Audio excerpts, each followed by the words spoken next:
Every satisfying downfall begins with a man who believes he cannot be touched. Duke Cadric Vale rode through the iron gates of Blackthorne Keep on the kind of night that swallowed lesser men whole, rain hammering the stone courtyard like applause from a kingdom too afraid to stop clapping. He had just buried 3 political enemies before Parliament without raising his voice. The northern territories bent beneath his name the way coastlines bend beneath storms. And yet the carriage that carried him home carried something else too, something no title or territory could crush. A silence so total it had its own gravity. Stay with this one. Not because the powerful always win. Because sometimes the thing that finally breaks them walks through the front door wearing silver velvet and a dead man's name. The great hall of Blackthorne Keep smelled of stone dust and cold wax. Candles tall as children lined the central corridor, their flames bowing sideways each time the wind found cracks in the fortress walls. Cadric handed his soaked riding coat to a valet without looking at him, without acknowledging the slight tremor in the young man's fingers as they accepted the weight. Every servant in this household had learned the same fundamental lesson within their first week of employment. The Duke did not raise his voice. He did not threaten. He simply remembered. And memory, inside these walls, carried consequences that outlasted seasons. His boots echoed across the marble floor as he crossed toward the fire burning low in the eastern hearth. Rain streaked down the tall windows behind him, distorting the lamplight from the courtyard into shapes that crawled across the ceiling like something alive. He poured himself brandy from a crystal decanter and drank it standing. The way men drink when sitting feels too much like surrender. His steward, Hargrove, appeared from the shadows near the library corridor. The man moved like smoke, gray-haired and deliberate, the kind of servant who had survived 4 decades in noble households by understanding that information was currency and silence was armor. "She arrived 3 hours ago, Your Grace." Cadric did not turn. He held the glass against his lower lip, watching the fire. "And?" "She refused the quarters in the east wing, said the room smelled of confinement." Something flickered across Cadric's jaw. Not quite amusement. Closer to the expression a chess player makes when the board shifts in a direction he did not anticipate but does not yet dislike. "Where is she now?" "The library, Your Grace. She asked for candles and ink, nothing else." He set the glass down on the mantel with a sound like a period at the end of a sentence. "Leave us." Hargrove vanished the way he had come, without footsteps, without breath, without the slightest indication that he had ever existed in the room at all.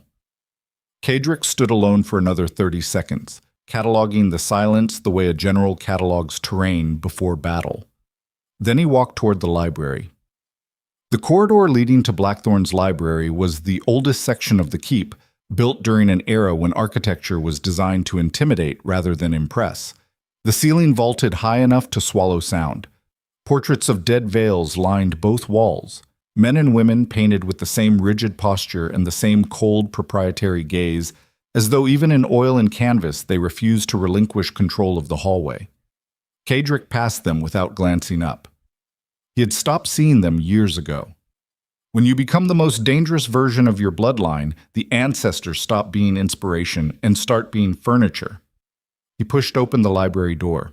Lady Seraphina Evercott sat at the reading table near the far window, her back straight as a blade, silver velvet catching candlelight in ways that made her look carved from something luminous and breakable. Her dark hair was pinned loosely, strands falling along her neck in the kind of casual disarray that only women raised in true aristocracy could make look deliberate. An open journal lay before her. The inkpot beside her right hand was freshly uncapped. She did not look up when the door opened. She did not look up when his boots stopped 3 paces from the table. She continued writing. Cadric watched her for a full 10 seconds, the kind of silence that most people rush to fill because it presses against the chest like a hand. Seraphina wrote another line, blotted the ink, turned the page. "You refused the East Wing," he said. Her pen paused. "I did." "The East Wing has the best view of the valley. The East Wing has bars on the windows." She looked up then, and whatever Cadric expected to find in those gray eyes, whatever grief or gratitude or trembling desperation the daughter of a freshly executed traitor was supposed to carry, he did not find it. What he found instead was assessment, The same cold, surgical inventory he recognized because he performed it on every person he encountered. She was measuring him, measuring the distance to the door, the weight of his shoulders, the way his hands rested at his sides, the precise degree of threat contained in his stillness. "Every window in this fortress has bars," he said. "No, the ones in the library do not." He looked toward the window behind her. She was correct. The library windows were original glass, leaded and ancient, set into stone frames without iron reinforcement. An oversight from a century when this room had been considered too deep inside the keep to require security. "That's why you chose this room," he said. Not a question. "I chose this room because it has books," she answered. The windows were a secondary consideration. "And a tertiary one?" She set her pen down carefully, precisely, the way someone sets down a weapon they want to reach again quickly. "There is no tertiary consideration, Your Grace. I am not building an escape route. I am sitting in a library." Cedric pulled out the chair across from her and sat down without invitation. The wood creaked beneath him. He placed both hands flat on the table, fingers spread, a gesture that in any negotiation room in London would have been read as either openness or territorial claim. In this room, at this hour, with rain hammering the ancient glass behind them, it read as both. "Your father signed documents transferring your wardship to my household 6 days before his execution," Cedric said. "He could have sent you to your aunt in Devonshire. He could have petitioned the crown for a continental exile. He chose me. My father chose a great many things poorly. His choice of protector does not require my endorsement. It requires your compliance." "Compliance." She repeated the word as though tasting something that had gone rancid. "Is that what we are calling this arrangement?" "I am calling it survival, Lady Evercott. Yours, specifically. Every noble house within riding distance of London would sooner see you destitute than acknowledge your existence. Your father's name is poison. Your bloodline is a political liability. And the only reason you are sitting in this library instead of a workhouse is because I agreed to a dying man's last transaction." The candle between them guttered in a draught neither of them acknowledged. Serafina's expression did not change, but something behind it shifted, something structural, like a wall adjusting to absorb impact rather than crack. "Transaction," she said quietly. "At least you are honest about the currency." "I am always honest about currency. It is the only language that does not lie." She held his gaze for a long time, long enough that the rain outside seemed to grow louder, filling the silence between them with the sound of a world that did not care about the power dynamics unfolding inside this room. "What do you want from me, Your Grace?" Cedric leaned back in his chair. The firelight caught the angles of his face, the sharp jaw, the deep-set eyes that had been described in parliamentary whispers as the color of winter rivers, beautiful and absolutely devoid of warmth. "Nothing you are not already prepared to give." "And what is that?" "Your presence. Your name beside mine at court. The political theater of a disgraced house finding redemption under Blackthorne's protection." He paused. "It serves my purposes to appear magnanimous. Mercy is a weapon most men are too stupid to wield." Serafina studied him the way a naturalist studies a species not yet classified. Dangerous. Possibly venomous. Certainly fascinating. "And if I refuse?" "Then I release you into the care of the Crown's wardship system, where you will be married to whichever minor lord offers the highest bid for the novelty of bedding a traitor's daughter. I give it 4 months before you are pregnant, miserable, and living in a manor house with holes in the roof, and a husband who drinks before noon."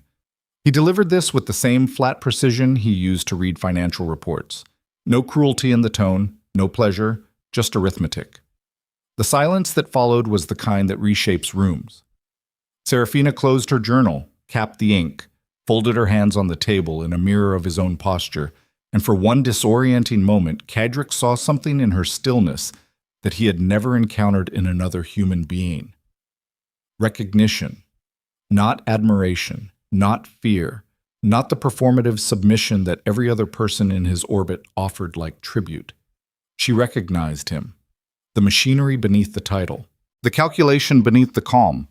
She saw it because she carried the same architecture inside herself, built by different hands but from identical materials. "I will stay," she said, "under 3 conditions. You are not in a position to set conditions. I am in exactly that position. You need me visible and cooperative. A reluctant ward is a political embarrassment. A willing one is a weapon. You know the difference." She let that settle. Condition 1. I attend court functions as your equal, not your ornament. I speak when addressed, and I am not paraded past your allies like a rescued animal. Kedrick said nothing. Condition 2. My correspondence is my own. You do not read my letters. You do not intercept my communications. Whatever surveillance you maintain over this household does not extend to my private writings. His jaw tightened almost imperceptibly. Condition 3. She paused, and something ancient and unbreakable moved through her expression. You never speak my father's name inside this house again. Whatever he did, whatever he signed, whatever arrangements he made with you in his final days, that chapter is closed. I am not his apology. I am not his legacy. I am not the loose thread of a dead man's failures. I am here because I choose to be here, not because a ghost made a deal. The fire cracked in the hearth. Rain lashed the windows. Somewhere deep in the keep, a clock struck midnight with the kind of heavy iron certainty that makes time itself feel like a verdict. Kedrick stared at her across the table. He had broken men with half the power he currently held. He had dismantled fortunes with a signature and reduced centuries-old estates to rubble with a single parliamentary motion. He commanded an intelligence network that stretched from Edinburgh to Constantinople. Generals deferred to him. Bankers feared him. The crown itself treated his counsel as indistinguishable from command. And this woman, the orphaned daughter of a convicted traitor, sat across from him in his own library, in his own fortress, under his own authority, and negotiated. 2 of 3, he said. Which 2? The first and the third. Your correspondence will be reviewed, not by me, by Hargrove. It is a security measure, not a violation. The political climate surrounding your family name makes unmonitored communication a risk I will not absorb. Serafina's fingers tightened against each other, a micro-movement, the only crack in her composure since he had entered the room. Hargrove reads my letters. Hargrove reads everything. It is why he is still alive. She exhaled through her nose, a controlled release that carried the weight of everything she was choosing not to say. Agreed. Kedrick stood, the chair scraped against stone. He looked down at her from his full height, and for a moment the distance between them felt like the distance between a cliff edge and the sea below it, vast, vertical, and charged with the specific electricity that precedes a fall. Breakfast is served at 7. Court dress is expected. Hargrove will provide a schedule. He turned and walked toward the door. Your Grace. He stopped, did not turn. My father did not choose you because you were kind, Serafina said. He chose you because you are the only man in England more dangerous than the men who killed him. Kedrick stood motionless in the doorway for 3 heartbeats. Then he left without answering, because the truth required no confirmation. The weeks that followed operated according to a logic that neither Kedrick nor Serafina would have admitted to designing. She appeared at breakfast each morning precisely at 7, dressed in court-appropriate attire that managed to convey both compliance and defiance simultaneously. She spoke when spoken to, but her responses carried edges that left conversational bruises. She learned the household rhythms with the speed of someone who understood that knowledge of routine was the first step toward controlling it. Kedrick observed all of this from a distance that was not distance at all. He watched her the way astronomers watch celestial bodies, whose trajectories threaten collision, with focused, mathematical attention disguised as academic interest. His political calendar consumed most days. Parliamentary sessions, military briefings, meetings with creditors who owed him favors measured in generations. The Northern Territories required constant management, a web of taxation, military deployment, and strategic intimidation that kept rival houses from testing his boundaries. Kedrick moved through it all with the fluidity of a man who had been performing dominance so long it had become indistinguishable from identity. But the evenings belonged to the library. It started without acknowledgement. He would enter to retrieve documents. She would already be there reading. Neither spoke for the first several nights. The silence between them had texture, dense and specific, the silence of two people refusing to admit that the other's presence had become anticipated. On the fourth evening, she broke it. "You destroyed Lord Pemberton's shipping contracts last week." Kedrick did not look up from the dispatch he was reading.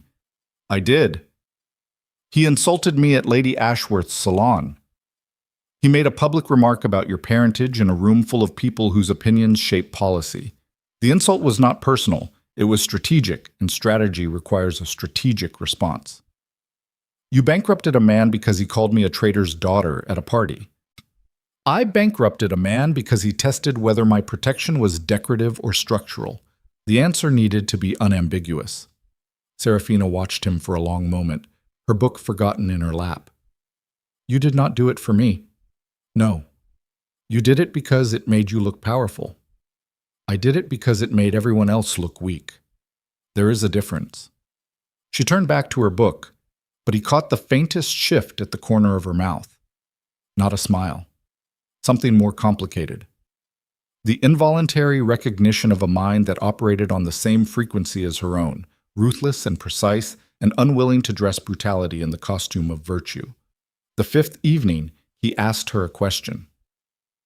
"What were you writing that first night?" Serafina turned a page. "A letter." "To whom?" "To no one. I write letters I never send. It is a habit I developed when I was 14 and realized that the people I most needed to speak to would never listen." Something shifted in Kedrick's expression. A hairline fracture in the granite, so brief that anyone watching from more than 2 feet away would have missed it entirely. "A waste of ink," he said. "A preservation of sanity," she corrected. "Some thoughts are too dangerous to carry inside your body. Writing them down is not communication. It is surgery. You remove the shrapnel before it migrates somewhere fatal." He looked at her then with something that was not admiration and was not desire and was not recognition, but occupied the exact coordinate where all three intersect on a map no one has ever drawn accurately. "You should sleep," he said. "Tomorrow we attend the Ashworth reception." "I know." Hargrove provided a schedule, as promised. Hargrove provides schedules the way artillery provides suggestions. Ignore them at your own risk. She almost smiled. He almost allowed himself to notice. They both chose not to. The Ashworth reception was a bloodbath dressed in champagne and candlelight. Lady Catherine Ashworth had designed her seasonal gathering as a showcase of aristocratic excess. 300 guests packed into a ballroom, dripping with crystal and hothouse flowers, every surface reflecting light until the entire room felt like the inside of a diamond. The guest list read like a census of England's most powerful families, every one of them aware that the Duke of Blackthorne would be arriving with the daughter of a man whose head had been displayed on a spike outside the tower not 4 months prior. Kedrick entered the ballroom with Serafina on his arm, and the room split like water around the bow of a warship. Conversations paused. Fans snapped shut. The orchestra continued playing because musicians are paid to ignore the politics of the people they perform for, but even the first violin wavered on a note as the Duke crossed the threshold. Serafina felt every gaze land on her like a separate weight. She catalogued them without turning her head. Contempt from the Duchess of Harrowmere, curiosity from Lord Aldridge, open hostility from Countess Bellingham, whose husband had been implicated alongside Serafina's father before purchasing his freedom with information and cowardice. "They are staring," Serafina murmured. "They always stare," Kedrick replied. "It is the only act of aggression most of them can afford." He guided her through the crowd with the proprietary ease of a man steering a ship through familiar waters. His hand rested at the small of her back, a gesture that was simultaneously protective and possessive, a flag planted on contested territory. They had been in the room less than 10 minutes when the Marquise Aldrich Valenne materialized from the crowd like a blade sliding free of a sheath. Tall, silver-haired, impeccably dressed, with the kind of smile that concealed more than it revealed. Valenne controlled the kingdom's Eastern Port Authority and commanded a network of political alliances that made him the only man in England who could challenge Kedrick's influence without immediately suffering for it. "Blackthorne," Valenne's voice carried the polished warmth of cut glass. "And Lady Evercott. What a remarkably bold choice, bringing her here tonight. One might almost admire the theatrics." Cadrick's expression did not change. One might, if one had the imagination. Valen's smile widened by precisely the degree required to convey that the compliment had not landed. He turned to Serafina with the performative courtesy of a man who understood that addressing the ward was a more efficient insult to the guardian. Lady Evercott, you must find this all terribly disorienting. 4 months ago, your family commanded this room. Tonight you attended as, what shall we call it, a guest? A dependent? He paused, tasting the words. A trophy? The temperature around their small circle dropped by several degrees. 2 nearby countesses pretended to examine a floral arrangement while listening with the intensity of intelligence officers. Serafina looked at Valen the way a surgeon looks at a tumor, with professional interest and zero sentimentality. You may call me Lady Evercott, Lord Valen. The rest is commentary you have not earned the right to deliver. Valen's left eyebrow lifted 1 millimeter. Cadrick's hand at her back did not move, but the pressure increased fractionally, an involuntary response he would later refuse to examine. Spirited, Valen said. I see why Blackthorne keeps you close. Ornamental defiance is so much more entertaining than genuine compliance. I would not know, Serafina replied. I have never attempted compliance. Perhaps you could describe the experience. Something cold and bright flickered behind Valen's eyes. The expression of a man recalculating the threat assessment of someone he had previously dismissed. Careful, Lady Evercott. Wit is a currency that depreciates rapidly in rooms where real power transacts. Cadrick stepped forward. Not aggressively, not theatrically. He simply occupied more space, the way large predators do when they stop pretending to be at rest. Valen, you have made your observation. It has been noted and catalogued. I suggest you find your champagne before the evening becomes less pleasant than you planned. The 2 men held each other's gaze for a duration that turned the surrounding air solid. 300 people continued their evening around them, but the 6 feet of marble floor between the Duke and the Marquis had become the most politically charged territory in England. Valen broke first, not because he was weaker, but because he was strategic enough to understand that the confrontation he wanted required a larger audience and a more consequential stage. Another evening, then, Valen said pleasantly. I do so enjoy our conversations, Blackthorne. They remind me that civilization is merely violence with better tailoring. He withdrew into the crowd, and the room exhaled. Serafina's hand had found Cadrick's forearm during the exchange. Neither of them acknowledged it. Neither of them released it. He is going to move against you, she said quietly. He has been moving against me for 2 years. Slowly. From angles I cannot always see. Then why do you tolerate him? Cadrick looked down at her, and something in his expression cracked open just enough to reveal the machinery beneath, the exhausting, relentless calculation that powered every interaction, every alliance, every breath he took inside rooms like this. Because killing a man you do not fully understand is a waste of a perfectly good enemy. You learn more from the ones who hate you intelligently. They danced once that evening, a waltz. 3 minutes of physical proximity that neither of them discussed afterward, but that both of them replayed in the silence of separate rooms later that night.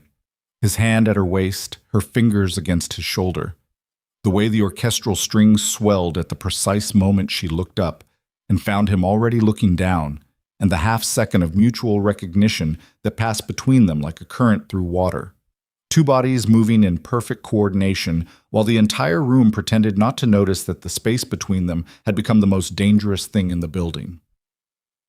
They returned to Blackthorne Keep at midnight, the carriage rocking through rain-washed streets while London slept beneath a sky the color of gunmetal. Neither spoke during the ride.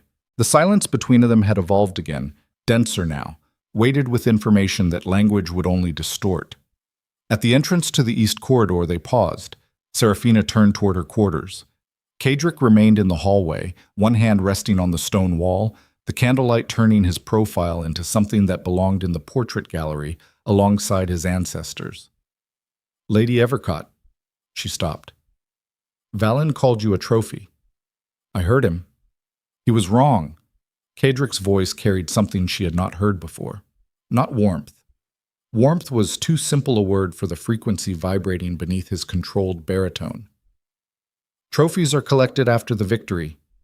You arrived before the war has even started. She looked at him over her shoulder. Is that meant to reassure me? No. It is meant to prepare you. She held his gaze for 3 seconds, then she walked into her quarters and closed the door with the quiet precision of someone sealing a vault.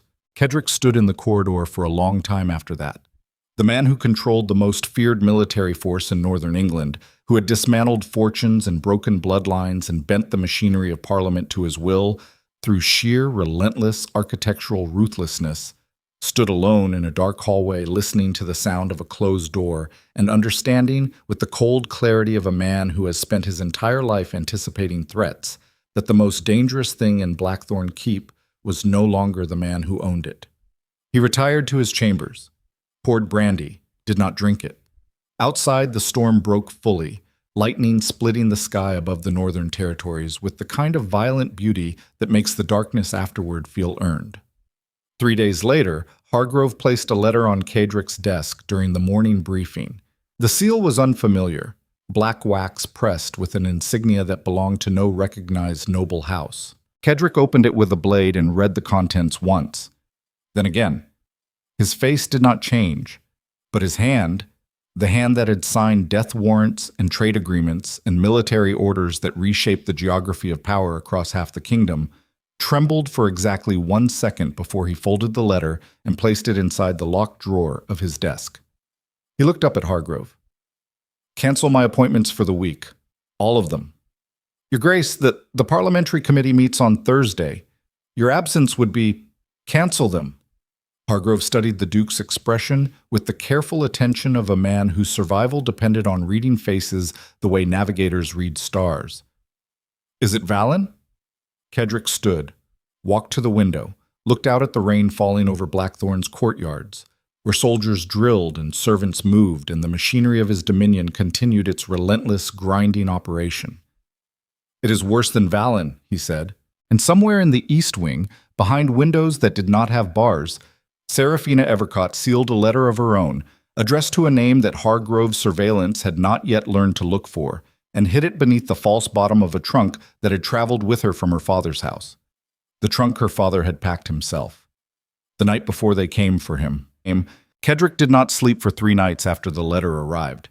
He moved through Blackthorne Keep like a man walking the perimeter of a wound, checking every entrance, testing every lock, cataloging every shadow that fell at an angle he did not recognize. The servants noticed. They always noticed. But noticing and speaking were 2 different acts inside this household, and the distance between them had been measured in dismissed staff and ruined careers often enough that silence had become institutional policy. On the second morning, Hargrove found the Duke standing in the armory beneath the east tower, running his thumb along the edge of a cavalry saber that had not been drawn from its mount in 11 years. The blade still held its edge. Some things survive neglect better than attention. You have not eaten, Your Grace. I have not been hungry. Hunger and necessity are rarely synchronized. Your body requires fuel regardless of what your mind is processing.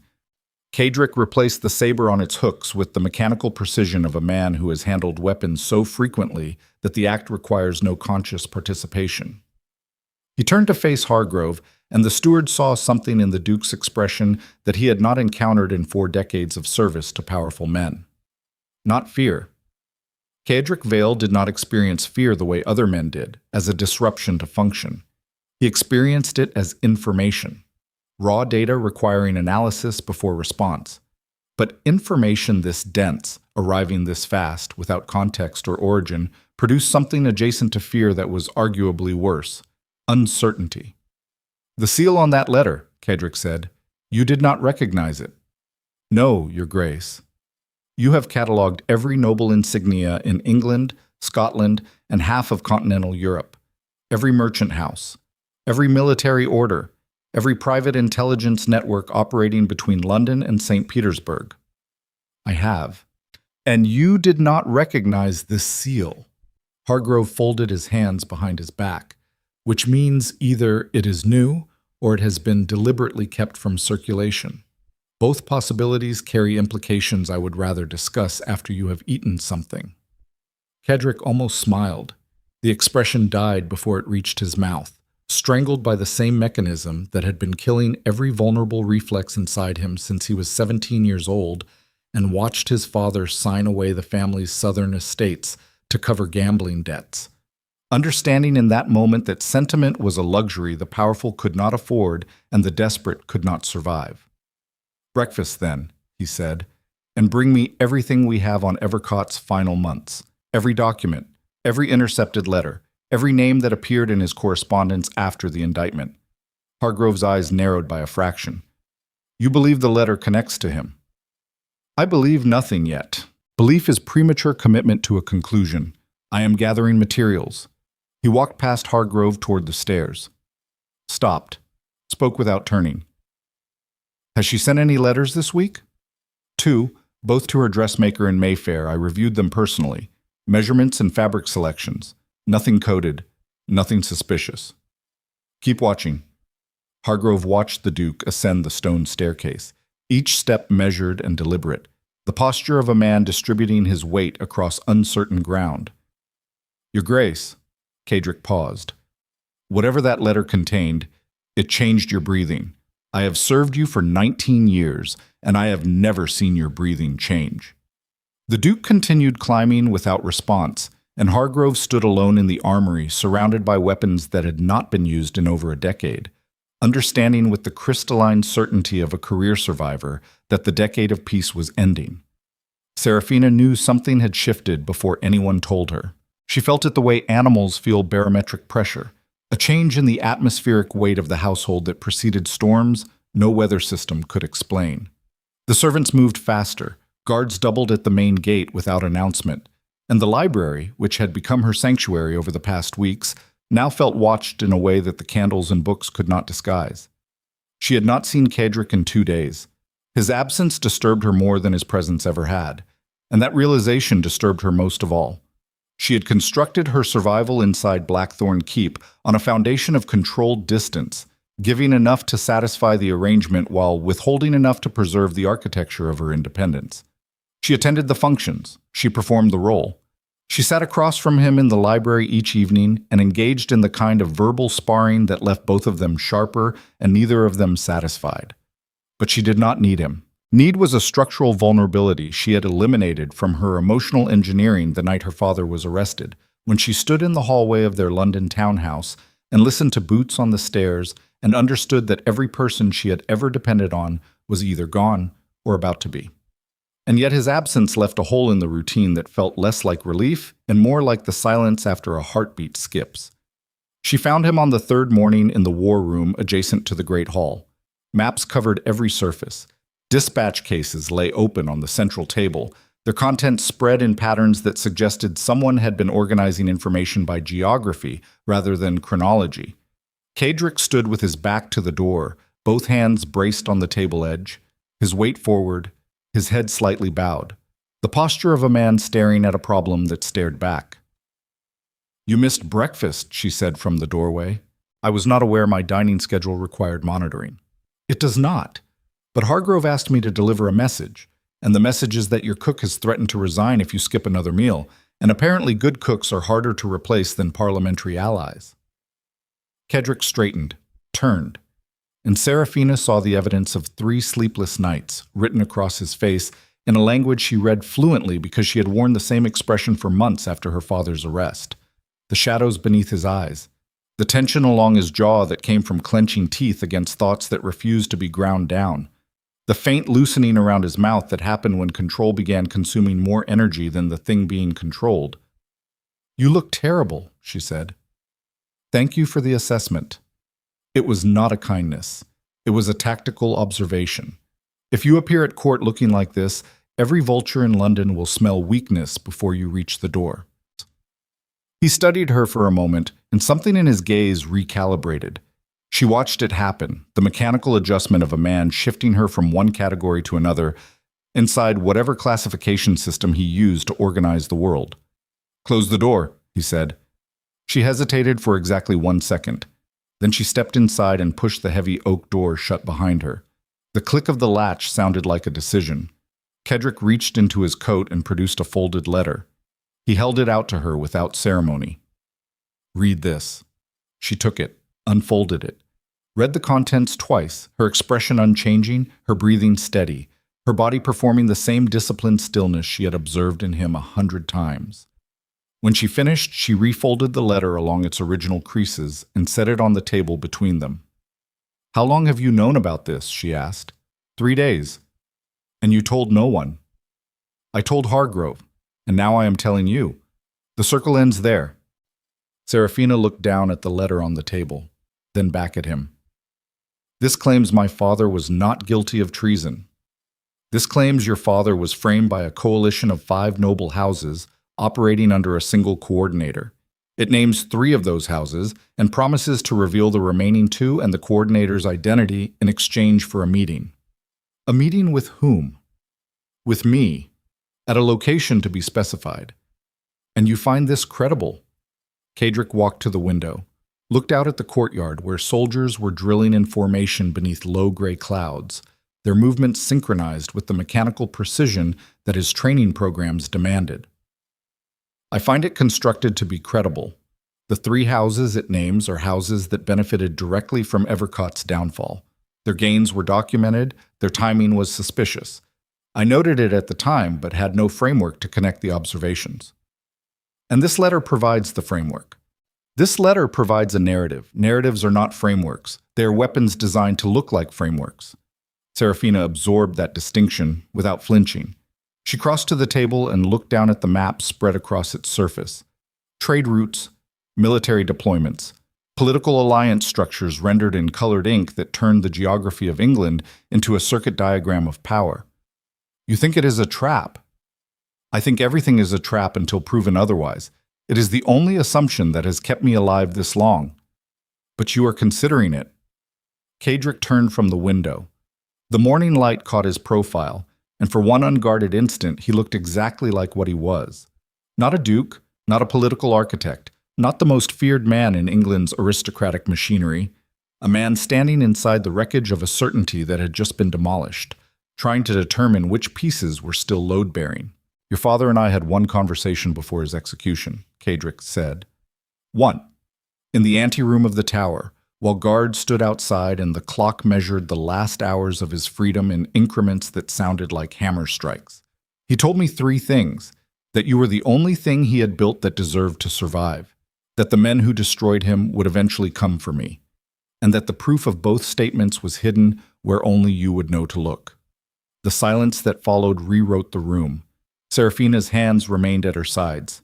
Her breathing did not change, but something behind her eyes shifted with the seismic subtlety of tectonic plates adjusting, invisible on the surface, catastrophic at depth. "He told you that?" "Word for word. I wrote it down afterward because I do not trust memory. Memory edits, memory flatters, memory bends toward the version of events that lets you sleep at night." "And you waited until now to tell me." "I waited until there was a reason to tell you that outweighed the risk of telling you. That letter changed the calculation."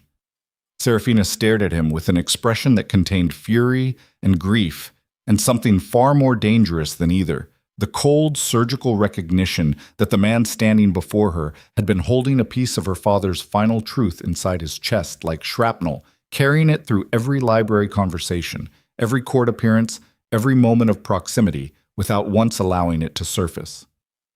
"You manipulative bastard!" Kadric did not flinch. "Yes. You sat across from me for weeks. You watched me perform the role of the grateful ward. You let me negotiate conditions like I had leverage, and the entire time you were sitting on information that would have changed everything I understood about why I was here. It would have changed everything you understood, and that change would have made you dangerous in ways that would have gotten you killed before I could determine whether the danger was pointed at me or at someone else. So you managed me. I managed the situation. You were part of the situation. I am not a situation. Everyone is a situation, Lady Evercott. The question is whether you are a situation I can work with or a situation I need to work around. I am still deciding." She stepped toward him, close enough that the space between them collapsed into something that was no longer professional or political or strategic. It was the distance between 2 people who had just discovered that the ground they were standing on was not ground at all, but a surface stretched across a depth neither of them had measured. My father packed a trunk the night before they arrested him, she said. He told me it contained everything I would need. I assumed he meant clothing and documents, practical things. The inventory of a practical man preparing his daughter for a practical exile. Kedrick's breathing shifted. Barely. The kind of change measured in millimeters of chest expansion. And now? And now I think the trunk contains something else entirely. Something he hid beneath a false bottom that I have never opened because I never had a reason to question the surface. Do you have a reason now? She held his gaze with the ferocity of a woman who has just realized that grief and anger and the desperate need to understand why her world was demolished are not three separate emotions but a single compound element that has been waiting for the right catalyst to detonate. Open the trunk with me, she said. Tonight, after the household sleeps. Why not now? Because Hargrove watches everything. You said so yourself. And whatever my father hid, he hid it from everyone, including the men who killed him, including the man who agreed to protect me. If we open that trunk in daylight, inside this fortress, surrounded by your surveillance network, we are trusting the same systems that may have been compromised by whoever sent that letter. Kedrick studied her. The assessment lasted 7 seconds. In those 7 seconds, he performed the kind of calculation that had built his empire, weighing risk against reward, trust against exposure, the known architecture of his control against the unknown variable standing 5 inches from his chest, with gray eyes that saw through him with a precision he found simultaneously intolerable and irreplaceable. Midnight, he said. The chapel garden. No guards. No Hargrove. No lamps. The chapel garden has 3 sightlines from the east tower. I built those sightlines. I know they're blind spots. Of course you do. She turned toward the door, stopped with her hand on the iron latch. Your Grace. What? If what that letter claims is true, if my father was framed, then the men who destroyed him did not just commit treason, they built a machine, and machines do not stop running because one target has been eliminated.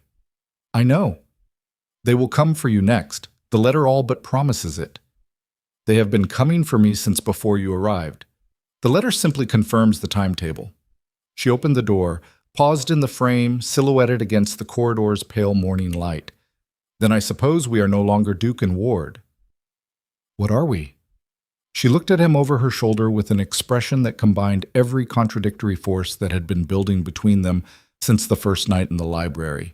The attraction and the suspicion, the respect and the fury, the terrifying gravitational pull of 2 people who recognize in each other the same capacity for ruthlessness and the same inability to look away from it. Allies, she said, until one of us finds a reason to be something else. She left. Kedrick stood alone in the war room, surrounded by maps of territories he controlled, and intelligence reports documenting threats he had neutralized, and the accumulated evidence of a career spent turning power into architecture and architecture into permanence. He looked down at the letter on the table. The unknown seal stared back at him like an eye that had been watching from a distance he had not known to measure. He picked it up, read it one final time, then held it over the nearest candle and watched it burn. The ash fell onto a map of London. It landed on the district where Seraphina's father had been arrested. Midnight came with fog. It rolled in from the northern moors like something sentient, swallowing the keep's outer walls and reducing the courtyard to a gray void where torch flames became disembodied halos floating in suspension. Kedrick moved through it alone, dressed in dark wool without insignia, his boots wrapped in cloth to muffle their sound against the chapel garden's flagstones. Every precaution felt simultaneously necessary and absurd. He was sneaking through his own fortress, avoiding his own guards, hiding from his own surveillance network. The irony was not lost on him. The architecture of control he had spent 19 years perfecting had become the architecture he now needed to circumvent, and the fact that he could circumvent it so efficiently raised questions about its reliability that he did not have time to answer. She was already there.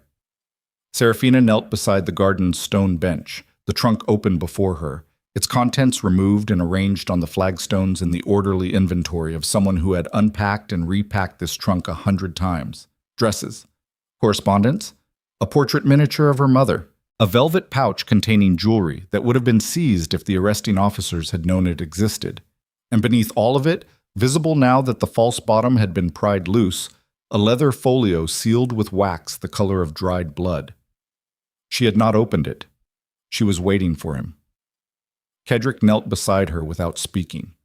The fog pressed against them from all directions, reducing the world to a circle 6 feet in diameter, containing 2 people and a dead man's secret, and the specific kind of silence that exists only when the next action will determine everything that follows. He looked at her. She looked at the folio. "My hands are shaking," she said, not with shame, with the clinical detachment of someone reporting a symptom. "I have not been able to make them stop since I removed the false bottom." "Give it to me?" "No." She picked up the folio, broke the seal. The wax cracked with a sound like a small bone fracturing. Inside were documents, a dozen pages covered in her father's handwriting, dense and precise. The penmanship of a man writing against a deadline he knew was measured in hours rather than days. Serafina read the first page, then the second. By the third page, her hands had stopped shaking entirely, replaced by a stillness so complete it seemed to consume the fog around her. She handed the documents to Kedrick without a word. He read them. Every page, every line, every name.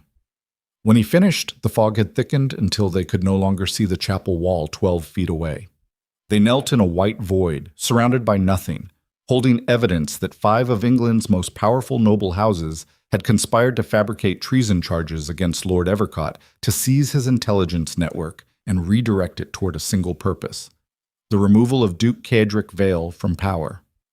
And the coordinator, the name at the center of the web, written in Evercott's final, steady hand: Marquis Aldrich Valen. Kedrick set the documents down on the stone bench, placed both hands flat on his thighs, breathed once, twice, 3 times, each breath drawn from deeper inside his chest than the last, as though he were pulling air from reserves he had not accessed in years. "He smiled at me," Kedrick said quietly. "3 nights ago at the Ashworth reception. He stood 6 feet from me and smiled and made a joke about civilization and violence and tailoring. And the entire time he was standing inside a conspiracy designed to erase me from the structure of this kingdom." Serafina watched his face in the fog. "What are you going to do?" Kedrick looked at her, and for the first time since she had arrived at Blackthorne Keep, she saw something beneath the granite and the calculation and the relentless mechanical dominance that defined every interaction he had with the world. Rage. Not the performative anger of a man who breaks things to demonstrate that he can. This was structural, load-bearing, the kind of rage that does not explode but calcifies, becoming part of the foundation, becoming the thing that holds everything else up because it has nowhere else to go. "I'm going to let him think he is winning," Kedrick said. "I'm going to attend the parliamentary session on Thursday as though nothing has changed. I'm going to shake his hand and drink his wine and let him believe that his timetable is intact and his conspiracy is invisible. And then I'm going to dismantle him so completely that the word Valen becomes a cautionary tale that parents whisper to ambitious children for the next 300 years. Serafina gathered the documents and placed them back inside the folio, sealed it with candle wax she heated against a match flame, returned it to the trunk's false bottom with the precision of a woman who understood that evidence was only useful if it survived long enough to be deployed. "You will need me," she said. "I know. Not as a ward, not as a political ornament, not as the tragic daughter performing gratitude in your court. I know."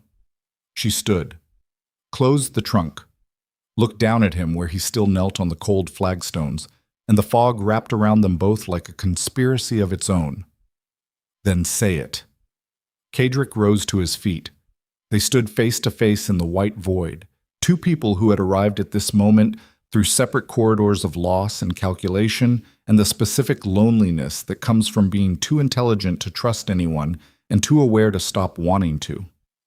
"I need you," he said, and the words cost him something.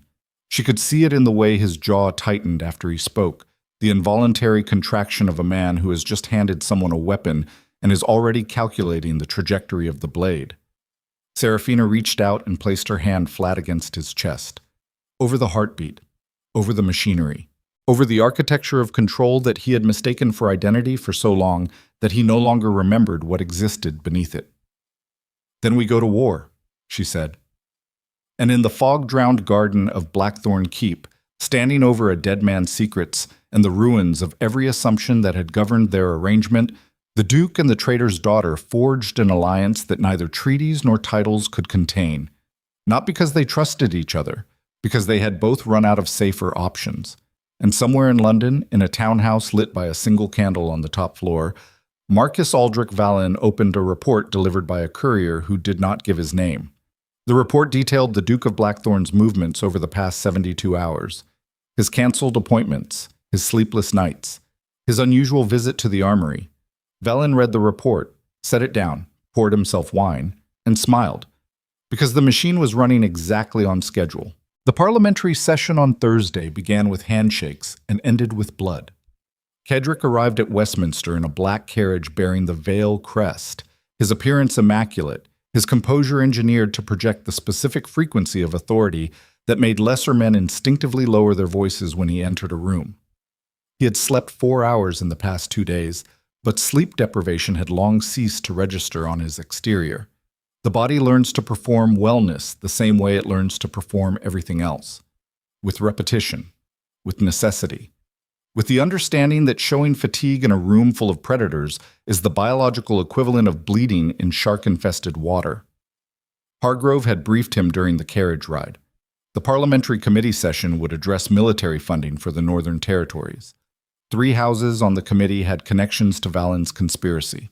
2 more remained unidentified, their names absent from Evercott's documents, ghosts inside a machine whose full architecture Cedric still could not see. He entered the chamber carrying that incomplete map inside his chest like a compass missing its needle, knowing the direction of the threat but unable to pinpoint its exact coordinates. Vallon was already seated when Cedric entered. Second row, eastern bench, positioned with the deliberate casualness of a man who wanted to appear uninterested in the proceedings while maintaining a direct sightline to every entrance. Their eyes met across the chamber for exactly 1 second. Vallon inclined his head. Cedric returned the gesture, 2 men performing courtesy while the space between them hummed with the specific voltage that precedes detonation. The session lasted 3 hours. Cedric spoke twice, both times with the controlled precision that had earned him the private nickname the Surgeon among backbench members who had watched him dissect opposing arguments with the efficiency of a man removing organs. He defended his military budget. He countered objections from Lord Ashford with data so granular it made the older man's protestations sound like nursery rhymes. He performed dominance the way he always performed it, structurally, making his power look inevitable rather than aggressive, making opposition look not just wrong, but architecturally unsound. But underneath the performance, his mind was running parallel calculations that had nothing to do with military budgets. He was watching hands.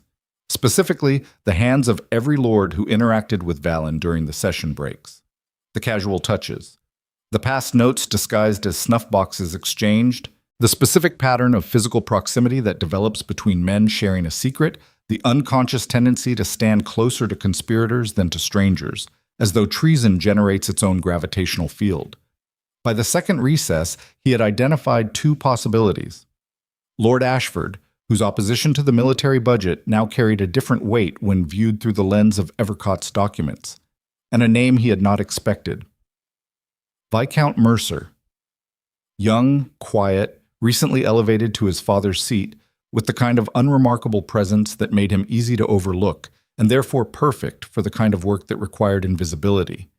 Cedric filed both names without reaction. The face did not change, the breathing did not shift. He had spent his entire adult life training himself to process threat intelligence the way a furnace processes fuel, consuming it completely, converting it to energy, releasing nothing visible into the air. He returned to Blackthorne Keep at 6:30 and found Seraphina waiting in the war room with the folio open on the table and a new document beside it. A document she had not shown him before. "Where did this come from?" he asked, standing in the doorway, still wearing his parliamentary coat, still carrying the scent of Westminster's oak paneling and old ambition. "From the trunk." There was a second compartment beneath the first, I did not find it until this morning because the mechanism was designed to open only after the first seal had been broken for more than 48 hours. My father built a time delay into the hiding place. Kedrick crossed the room and picked up the document. A single page. Handwritten. Not in Evercott's writing, in Hargrove's. The room contracted. Kedrick read the page 3 times, each pass slower than the last, each reading excavating a deeper layer of meaning from words that were rearranging the fundamental architecture of his understanding. The document was a coded correspondence between Hargrove and an unidentified recipient, dated 11 months before Evercott's arrest. The code was simple enough that Evercott had broken it and transcribed the plain text in the margin. The content described the interior layout of the Evercott London residence, the locations of private documents, the schedule of household staff, the specific hours during which Lord Evercott could be found alone and vulnerable in his study. Hargrove had provided the blueprint for Evercott's arrest. Hargrove had been inside Valen's machine from the beginning. Kedrick set the document down with the careful, deliberate movement of a man handling an explosive device. His fingers did not tremble. Trembling was a luxury his nervous system had been denied since childhood. But something deeper than trembling occurred, a recalibration so fundamental it felt less like an emotional response and more like a structural failure. A load-bearing wall inside his psychological architecture had just been removed, and the entire building was determining whether it could remain standing without it. 19 years. Hargrove had served him for 19 years, had managed his correspondence, his intelligence network, his household, his schedule, the invisible infrastructure that allowed the visible machinery of his power to function. Hargrove had been the one constant in a career defined by the strategic elimination of constants. Every alliance Kedrick had built was designed to be temporary, replaceable, disposable when circumstances required. But Hargrove had been different. Hargrove had been the exception he permitted himself because the alternative, trusting no one at all, was not sustainable across a lifetime, even for a man who had made sustainability his organizing philosophy. And now the exception was the weapon. Serafina watched him process it. She did not speak. She understood with the bone-deep intuition of someone who had experienced a similar demolition that the next 60 seconds would determine whether the man standing in front of her would collapse into the rubble or climb on top of it. There was no third option. There never is when the betrayal comes from inside the foundation. You either become someone who can survive the knowledge, or you become someone who cannot. The transformation is not gradual, it is architectural, immediate, total. Kedrick breathed, in, out, in, and when he opened his eyes, the man who had entered the room was gone. Not dramatically, not theatrically. The change was quieter than that, more structural, the way a building looks the same from the outside after an earthquake, but every internal wall has been redrawn. "How long have you known?" he asked, his voice stripped of everything except function. "I found the second compartment this morning. I have been sitting here for 3 hours deciding whether to show you." 3 hours. I needed to determine whether telling you would make you stronger or more dangerous. They are not the same thing. And your conclusion? Serafina met his gaze without blinking. My conclusion is that you are about to become both, and the question is whether you can hold both states simultaneously without destroying everything around you, including me. Kedrick picked up the document again, looked at Hargrove's handwriting, the same precise, economical script that had organized his life for nearly 2 decades.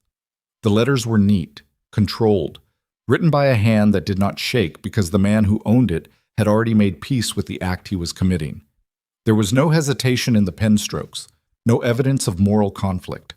Hargrove had provided the intelligence that destroyed Evercott's life with the same efficient calm he used to arrange dinner seating. "He is in the East Study right now," Kedrick said, "reviewing tomorrow's dispatches. I know. If I confront him, he will activate whatever contingency Valen has prepared for exactly this scenario. A man who has been operating inside my household for 19 years will have built escape routes, dead drops, communication channels I have not identified, which means confrontation is suicide. Confrontation is information loss, and information right now is the only weapon I have that Valen does not know I possess." Serafina stood and crossed to the window. The evening light was failing, turning the courtyard below into a darkening stage where soldiers and servants moved in patterns that suddenly looked less like routine and more like choreography designed by someone else. "You're going to leave him in place," she said. "I'm going to feed him, deliberately, controlled information that maps to Valen's expectations. If Hargrove reports that I am behaving normally, Valen's timetable remains intact. If the timetable remains intact, the timetable becomes predictable. And predictable enemies are the only kind worth having. And the cost? The cost is that I sit across from a man who sold my closest ally to the executioner and pretend I do not know. Every morning, every briefing, every meal, I perform trust for a man who weaponized mine." His voice did not waver on any of those words, but Serafina heard the fracture beneath them, not in the sound but in the spaces between sounds, the micro pauses where a different man would have let emotion leak through. Kadric sealed every one of them shut before they could widen. The discipline was extraordinary. It was also, she understood, the thing that would eventually kill him if he did not learn to release pressure through something other than control. "There is something else," she said. "Something the documents do not explain." "What?" "Why my father sent me to you. If he knew Hargrove was compromised, if he had the evidence we are looking at right now, why would he place his only daughter inside a household controlled by the enemy's intelligence asset? It is either the most reckless decision a dying man ever made, or it is the most strategic." Kadric looked at her, and for the first time since reading Hargrove's handwriting, something other than cold analysis moved through his expression. Not warmth, not vulnerability. Something more dangerous than either. The recognition that he had been outmaneuvered not by his enemy, but by a dead man who understood the chessboard better than anyone currently standing on it. "He sent you here because you are the delivery system," Kadric said slowly. The documents were meaningless without someone inside Blackthorne who could present them at the right moment. Someone I could not dismiss. Someone who had every reason to want the same destruction I now want. "He did not send you here for protection. He sent you here as a weapon and trusted that eventually the war would create the conditions for you to detonate." Serafina absorbed that without visible reaction. But her hands, which had been resting at her sides, closed into fists so tight that her knuckles blanched white against skin that had not seen sunlight since she arrived at the keep. "My father used me." "Your father prepared you. There is a difference, and it matters, but I will not pretend the difference makes it painless. He let me believe I was an orphan, being shuffled between powerful men like currency. He let me grieve his death while carrying the instruments of his revenge inside a trunk I was too devastated to examine properly. He built me into his strategy and never told me I was playing a role." "Would you have played it as well if you had known?"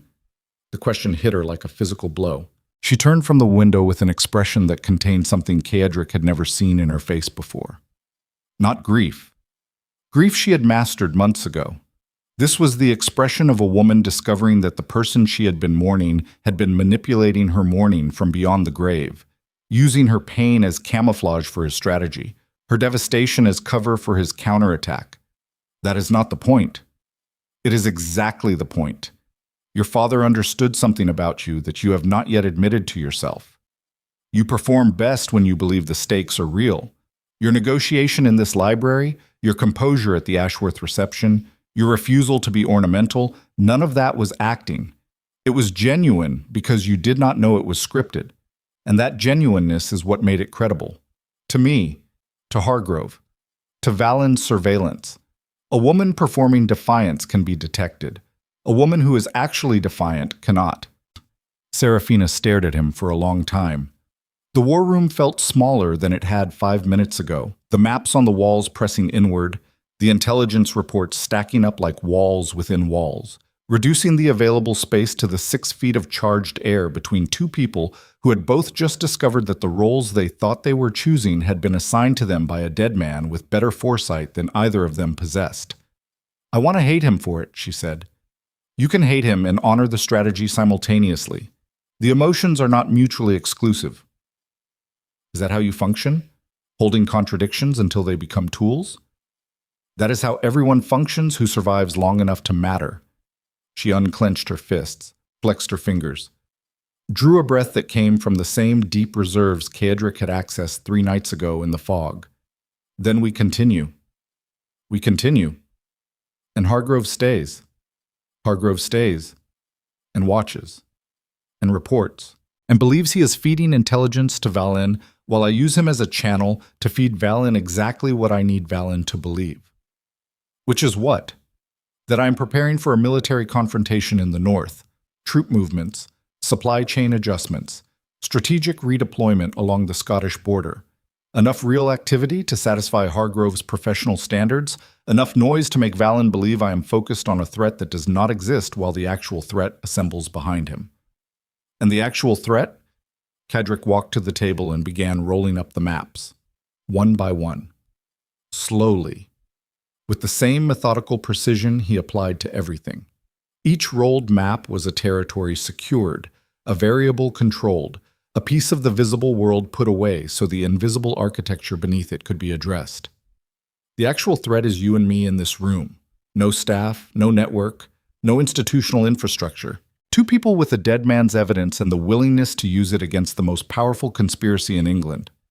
That is not a strategy. That is a suicide pact with ambition. Every great campaign in history started with resources that looked insufficient from the outside. The advantage is not in the numbers. The advantage is in the fact that Valen believes he knows everything happening inside this fortress. He has spent 19 years building that belief through Hargrove. It is his greatest strength. And strengths, when they become assumptions, are the most exploitable weaknesses in existence.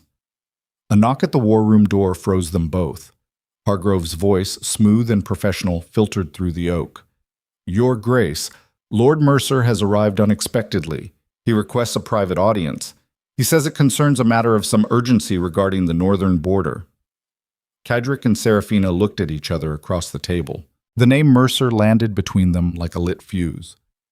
Viscount Mercer, the quiet one, the recently elevated, the man Cadric had flagged just hours ago at Westminster as a possible conspirator.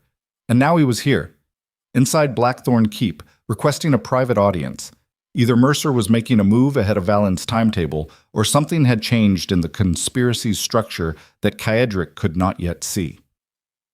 "Show him to the Great Hall," Cadric called through the door. "I will be there in 5 minutes." Hargrove's footsteps retreated down the corridor. Seraphina grabbed his arm before he could move toward the door.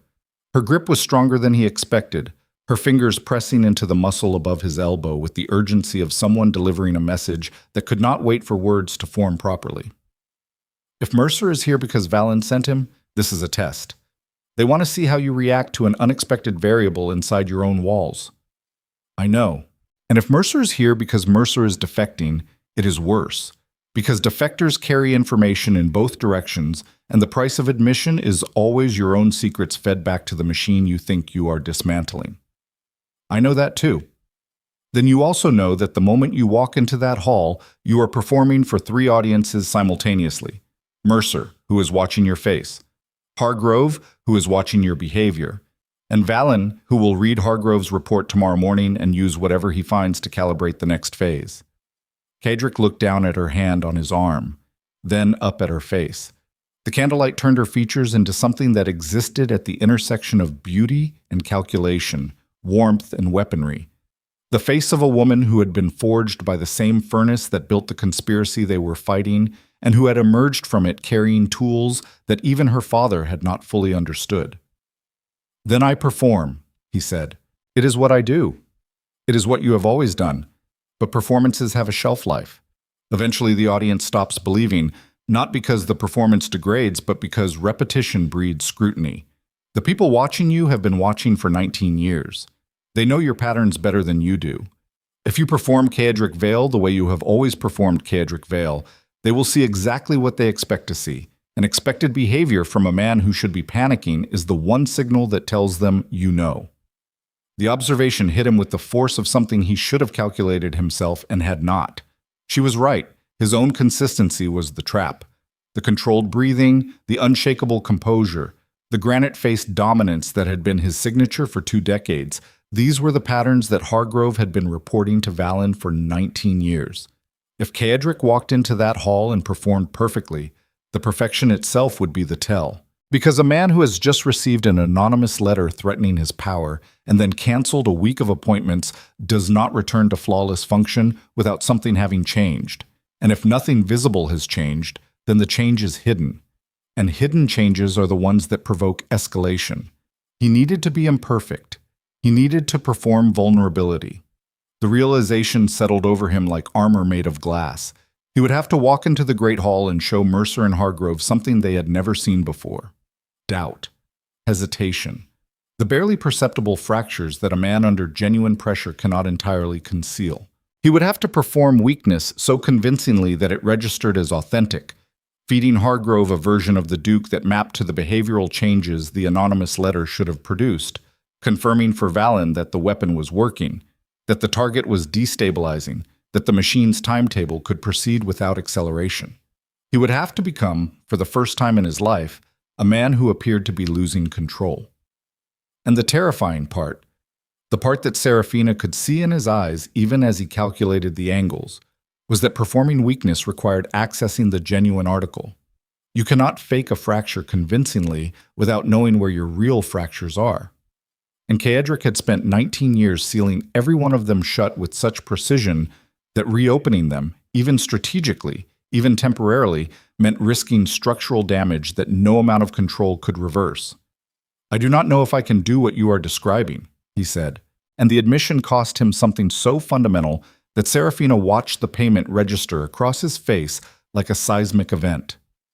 She released his arm, placed her hand flat against his chest, the same gesture she had made in the garden, over the heartbeat, over the architecture, over the place where the man and the performance met and could no longer be distinguished from each other.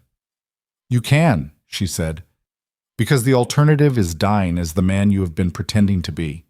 And I did not survive my father's execution, and this fortress, and you, to watch you choose performance over survival."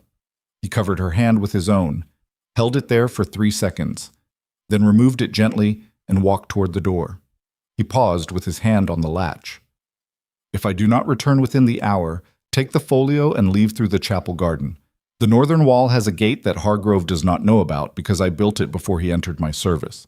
It leads to a road that reaches the coast in 2 days. I am not leaving. That was not a request. And that was not compliance." He looked at her one final time.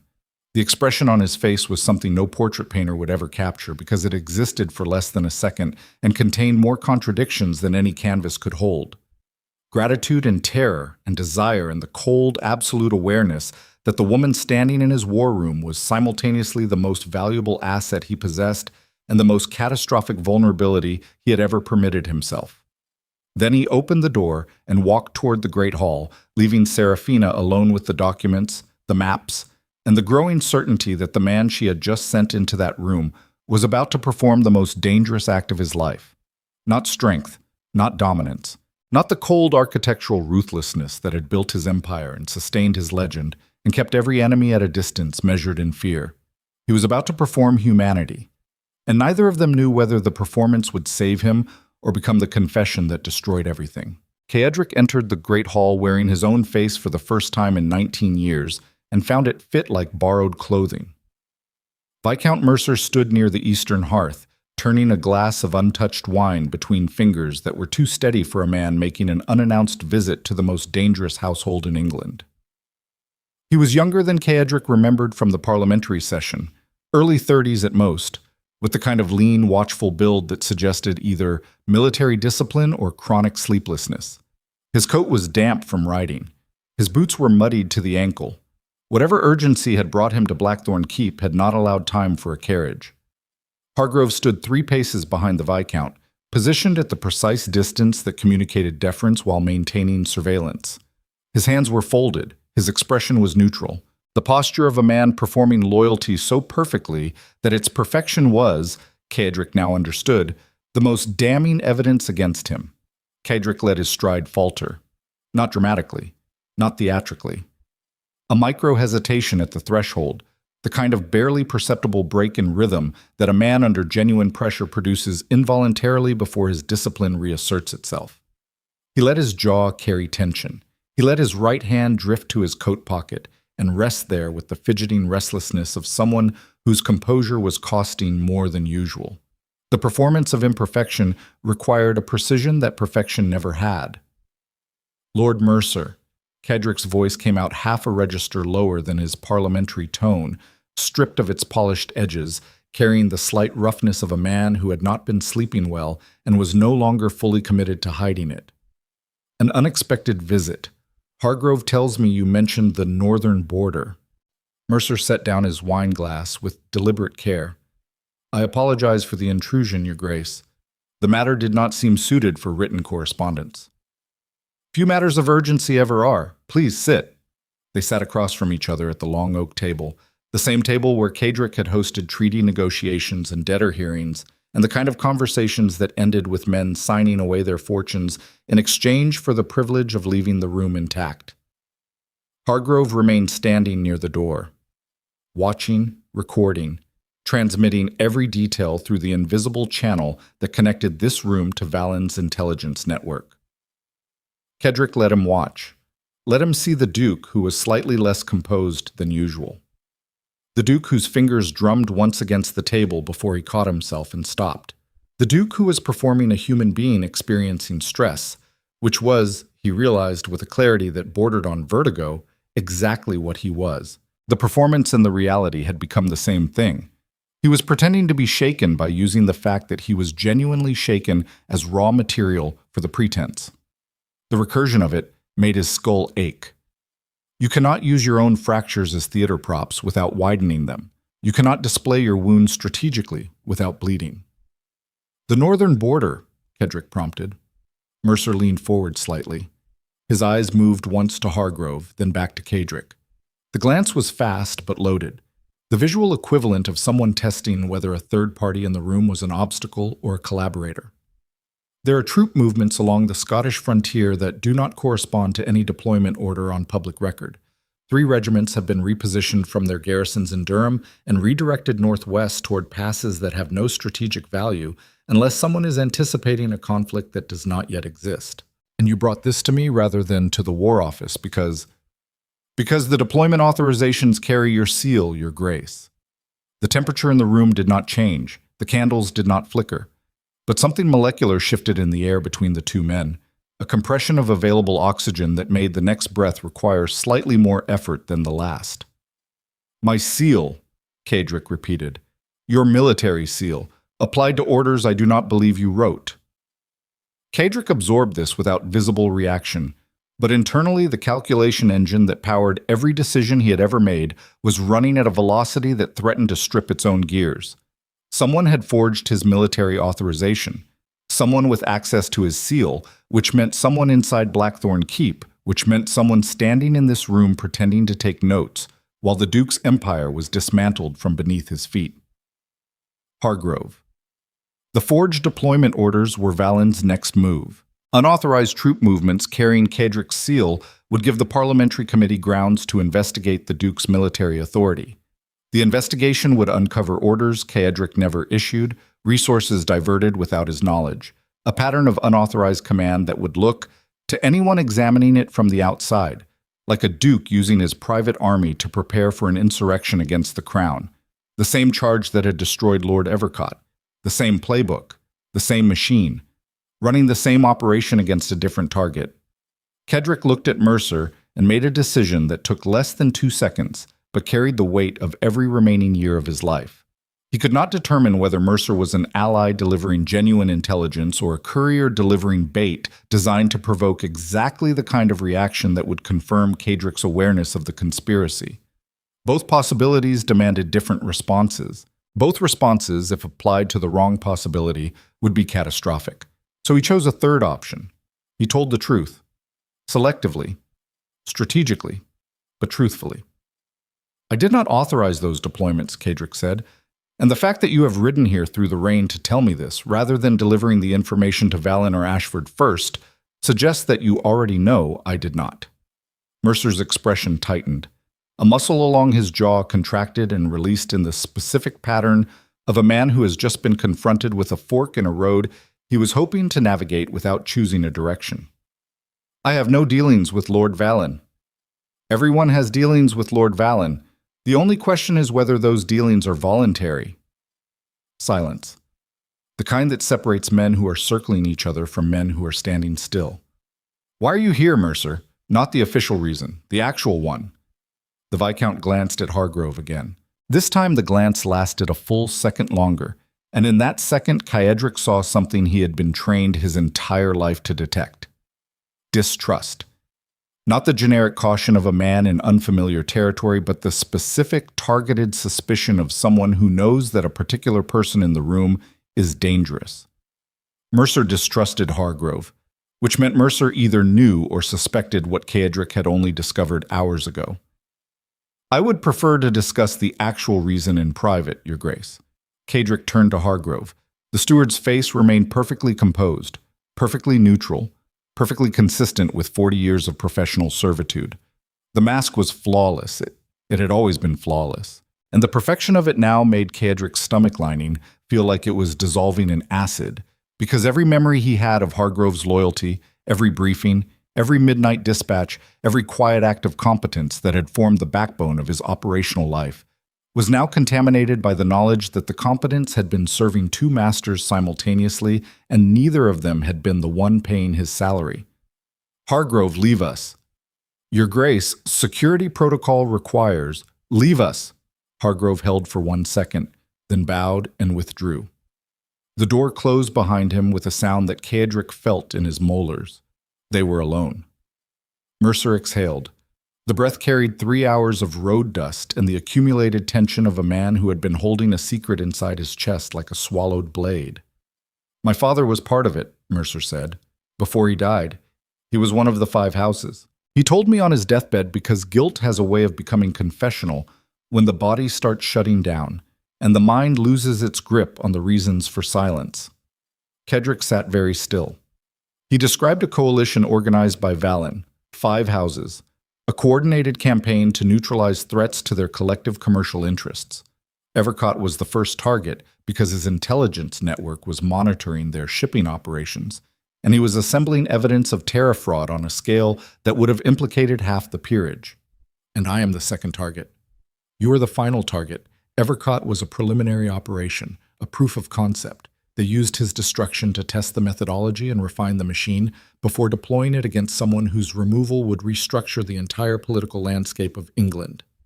And you are here telling me this because? Because my father's dying wish was that I dismantle what he helped build.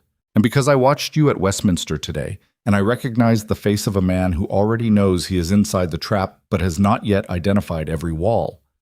Caedric looked at Mercer for a long time, measuring, weighing, performing the kind of human calculus that cannot be reduced to mathematics because it involves the one variable that no equation can reliably model.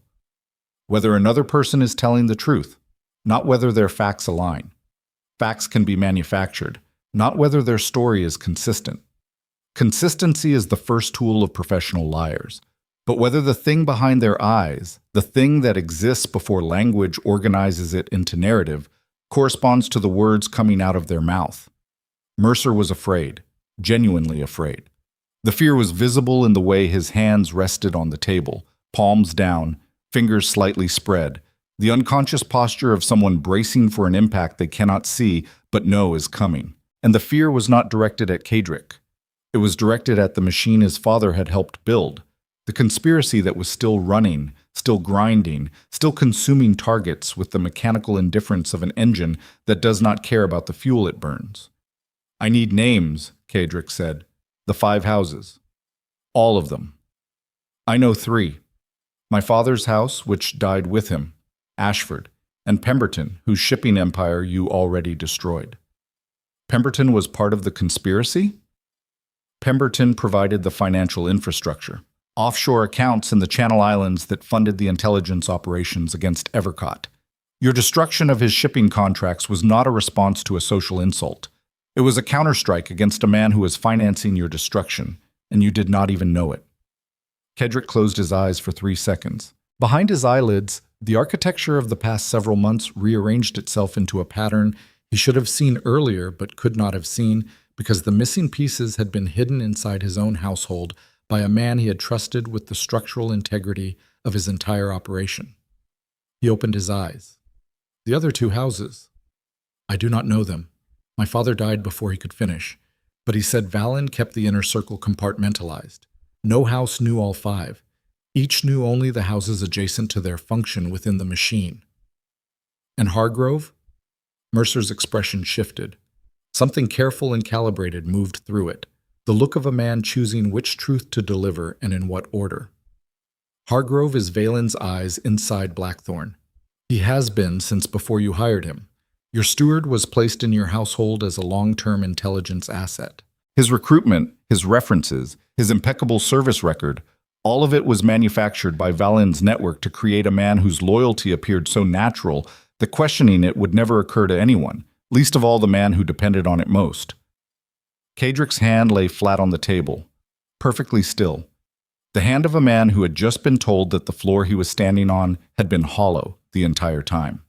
That every step he had taken across it for 19 years had been monitored from below by someone counting his footfalls and mapping his movements and transmitting his patterns to the man who intended to use them as the blueprint for his destruction.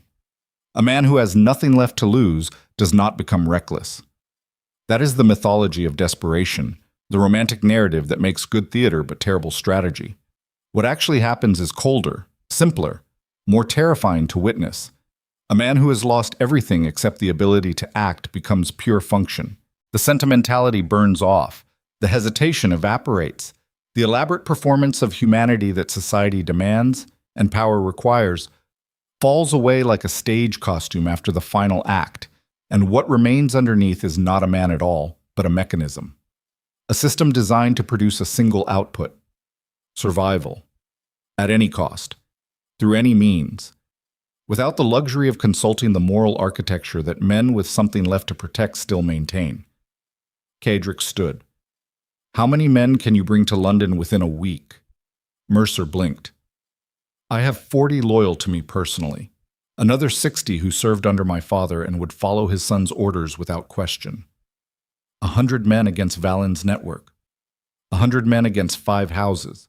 A parliamentary coalition, and an intelligence apparatus that has been operating inside your walls for 2 decades. The arithmetic is not encouraging. Arithmetic never is. That is why wars are not won by mathematicians. Kadrick crossed to the door, opened it, and checked the corridor. Empty. Hargrove had retreated to his customary post in the East Study, where he was almost certainly composing the evening's intelligence report to Valen. The thought no longer produced rage. Rage had been processed, converted, compressed into something denser and more useful. Fuel. He closed the door and turned back to Mercer. I'm going to give you something, and the act of giving it to you is either the most strategic decision I have made this year or the final mistake of my career. I have not yet determined which. What is it? Trust. The word landed in the room like a blade driven into wood. Mercer stared at him. In 72 hours, I am going to provoke Valen into accelerating his timetable. I am going to make a public move at the next parliamentary session that will force him to choose between exposing his coalition or losing the initiative. When he moves, his network will activate simultaneously. Hargrove inside this keep, Ashford inside the committee, the 2 unknown houses from whatever positions they occupy. It will be coordinated, it will be fast, and it will be designed to look like institutional process rather than a conspiracy, exactly the way they destroyed Evercott. And when it activates? When it activates, I need every one of your 100 men positioned to intercept the communications between Valen and his houses before they can synchronize. If we sever the connections between the nodes, the machine cannot function as a machine. It becomes 5 separate houses acting independently, and 5 separate enemies are manageable in ways that a single coordinated organism is not. Mercer stood. The fear was still in his eyes, but something else had joined it. The specific, dangerous clarity that comes from committing to a course of action that eliminates the possibility of retreat. You are asking me to bet my family's remaining reputation and 100 men's lives on a counter-conspiracy organized in 3 days by a duke whose own steward is a double agent. I am asking you to bet on the alternative to doing nothing. And doing nothing, given what you have told me tonight, means waiting for Valen to finish what he started and hoping that the machine stops after it has consumed its current target. Machines do not stop, Mercer.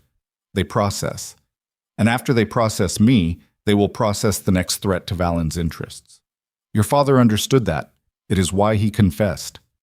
Mercer held Caedric's gaze for 5 seconds. Then he extended his hand. Caedric took it. The handshake lasted exactly the duration required to communicate commitment without sentimentality. Both men understood that the gesture was not an expression of friendship. It was a contract signed in the only currency that mattered at this stage. Mutual necessity. Mercer left through the service entrance at the rear of the keep, his horse brought around by a stable hand who had been told the visitor was a veterinary consultant examining the Duke's livestock. The cover story was thin. It did not need to be thick. It needed to last 12 hours, long enough for Mercer to reach London and begin positioning his men before Hargrove's morning report reached Valen. Caedric returned to the war room and found Seraphina standing exactly where he had left her, the folio clutched against her chest, her face carrying the expression of a woman who had spent the past hour listening through stone walls and hearing enough to understand that the world had shifted again. "Mercer is with us," Caedric said. "I heard. You were listening." The acoustics between the war room and the great hall travel through the ventilation shaft above the eastern chimney.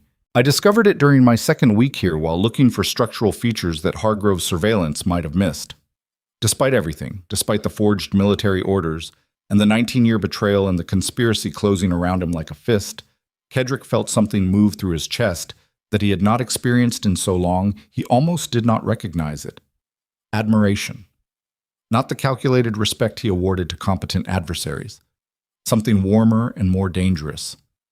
The involuntary recognition of a mind that matched his own, a survival instinct that operated on the same frequency, a refusal to be passive inside a structure designed to contain her. You mapped the keep's acoustic vulnerabilities in your second week. I mapped everything in my second week, the acoustic vulnerabilities, the sight lines, the blind spots in the guard rotation, the specific hours during which each corridor is unmonitored. I did it because my father raised me to understand that knowledge of your environment is the only possession that cannot be confiscated.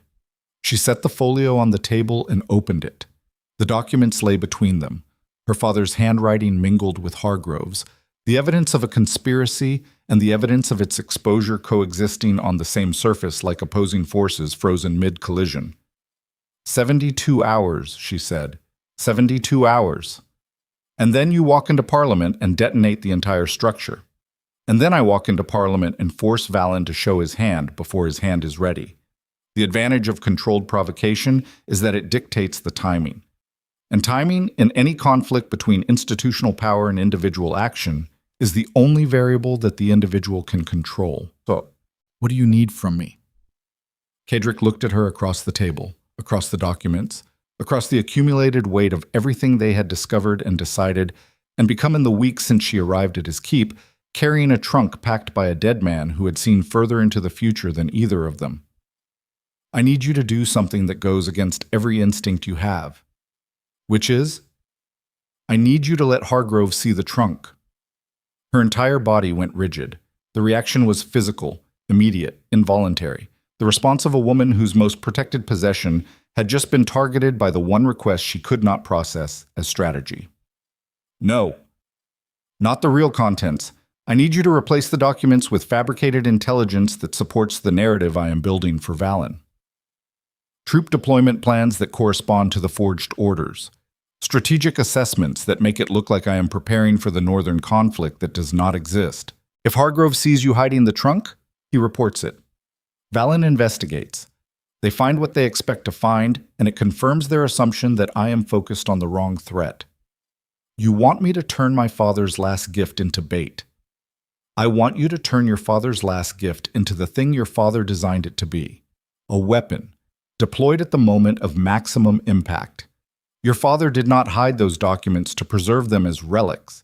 He hid them to be used, and using them means protecting them by hiding them inside a deception so convincing that the people looking for them find something else entirely and stop searching. Seraphina stared at him, the candlelight carved shadows beneath her cheekbones that made her look older, harder, more completely forged than the woman who had arrived at Blackthorne Keep with nothing but grief and a trunk, and the dangerous, sustaining fury of someone who has not yet found the target for their rage. She had found the target now. "Give me the fabricated documents by morning," she said. "I will make the switch." Serafina. It was the first time he had used her given name. The sound of it in his voice, stripped of title, stripped of formality, stripped of every layer of protocol that had governed their interaction since the first night in the library, changed the molecular composition of the air between them. She felt it register in her bloodstream like a drug. He felt it leave his mouth like a confession. "If this fails," he said, "if Valen sees through the deception, if the 72 hours are not enough, if Mercer cannot position his men in time, the machine will activate and it will destroy everything. This keep, my title, my military authority, my name, everything I have built and everything I have become. And it will destroy you with it, because you are standing beside me and the machine does not distinguish between the target and the people standing in the blast radius." "I know. And you are staying." "I am staying." "Why?" She stepped toward him, close enough that the space between them became something that required active management, a charged field that both of them could feel pressing against their skin with the insistent, undeniable force of two gravitational fields intersecting. "Because my father sent me here to end this, and because somewhere between the library and the fog and the war room and the sound of my name in your mouth, I stopped being a weapon and started being a person who chooses. And I choose this, not because it is safe, not because it is strategic, because it is mine." He did not kiss her. She did not move closer. The distance between them held, taut and electric, a boundary that both of them understood could not be crossed until the war was over, because crossing it now would transform the alliance into something that could be leveraged, exploited, weaponized by the same machine they were trying to destroy.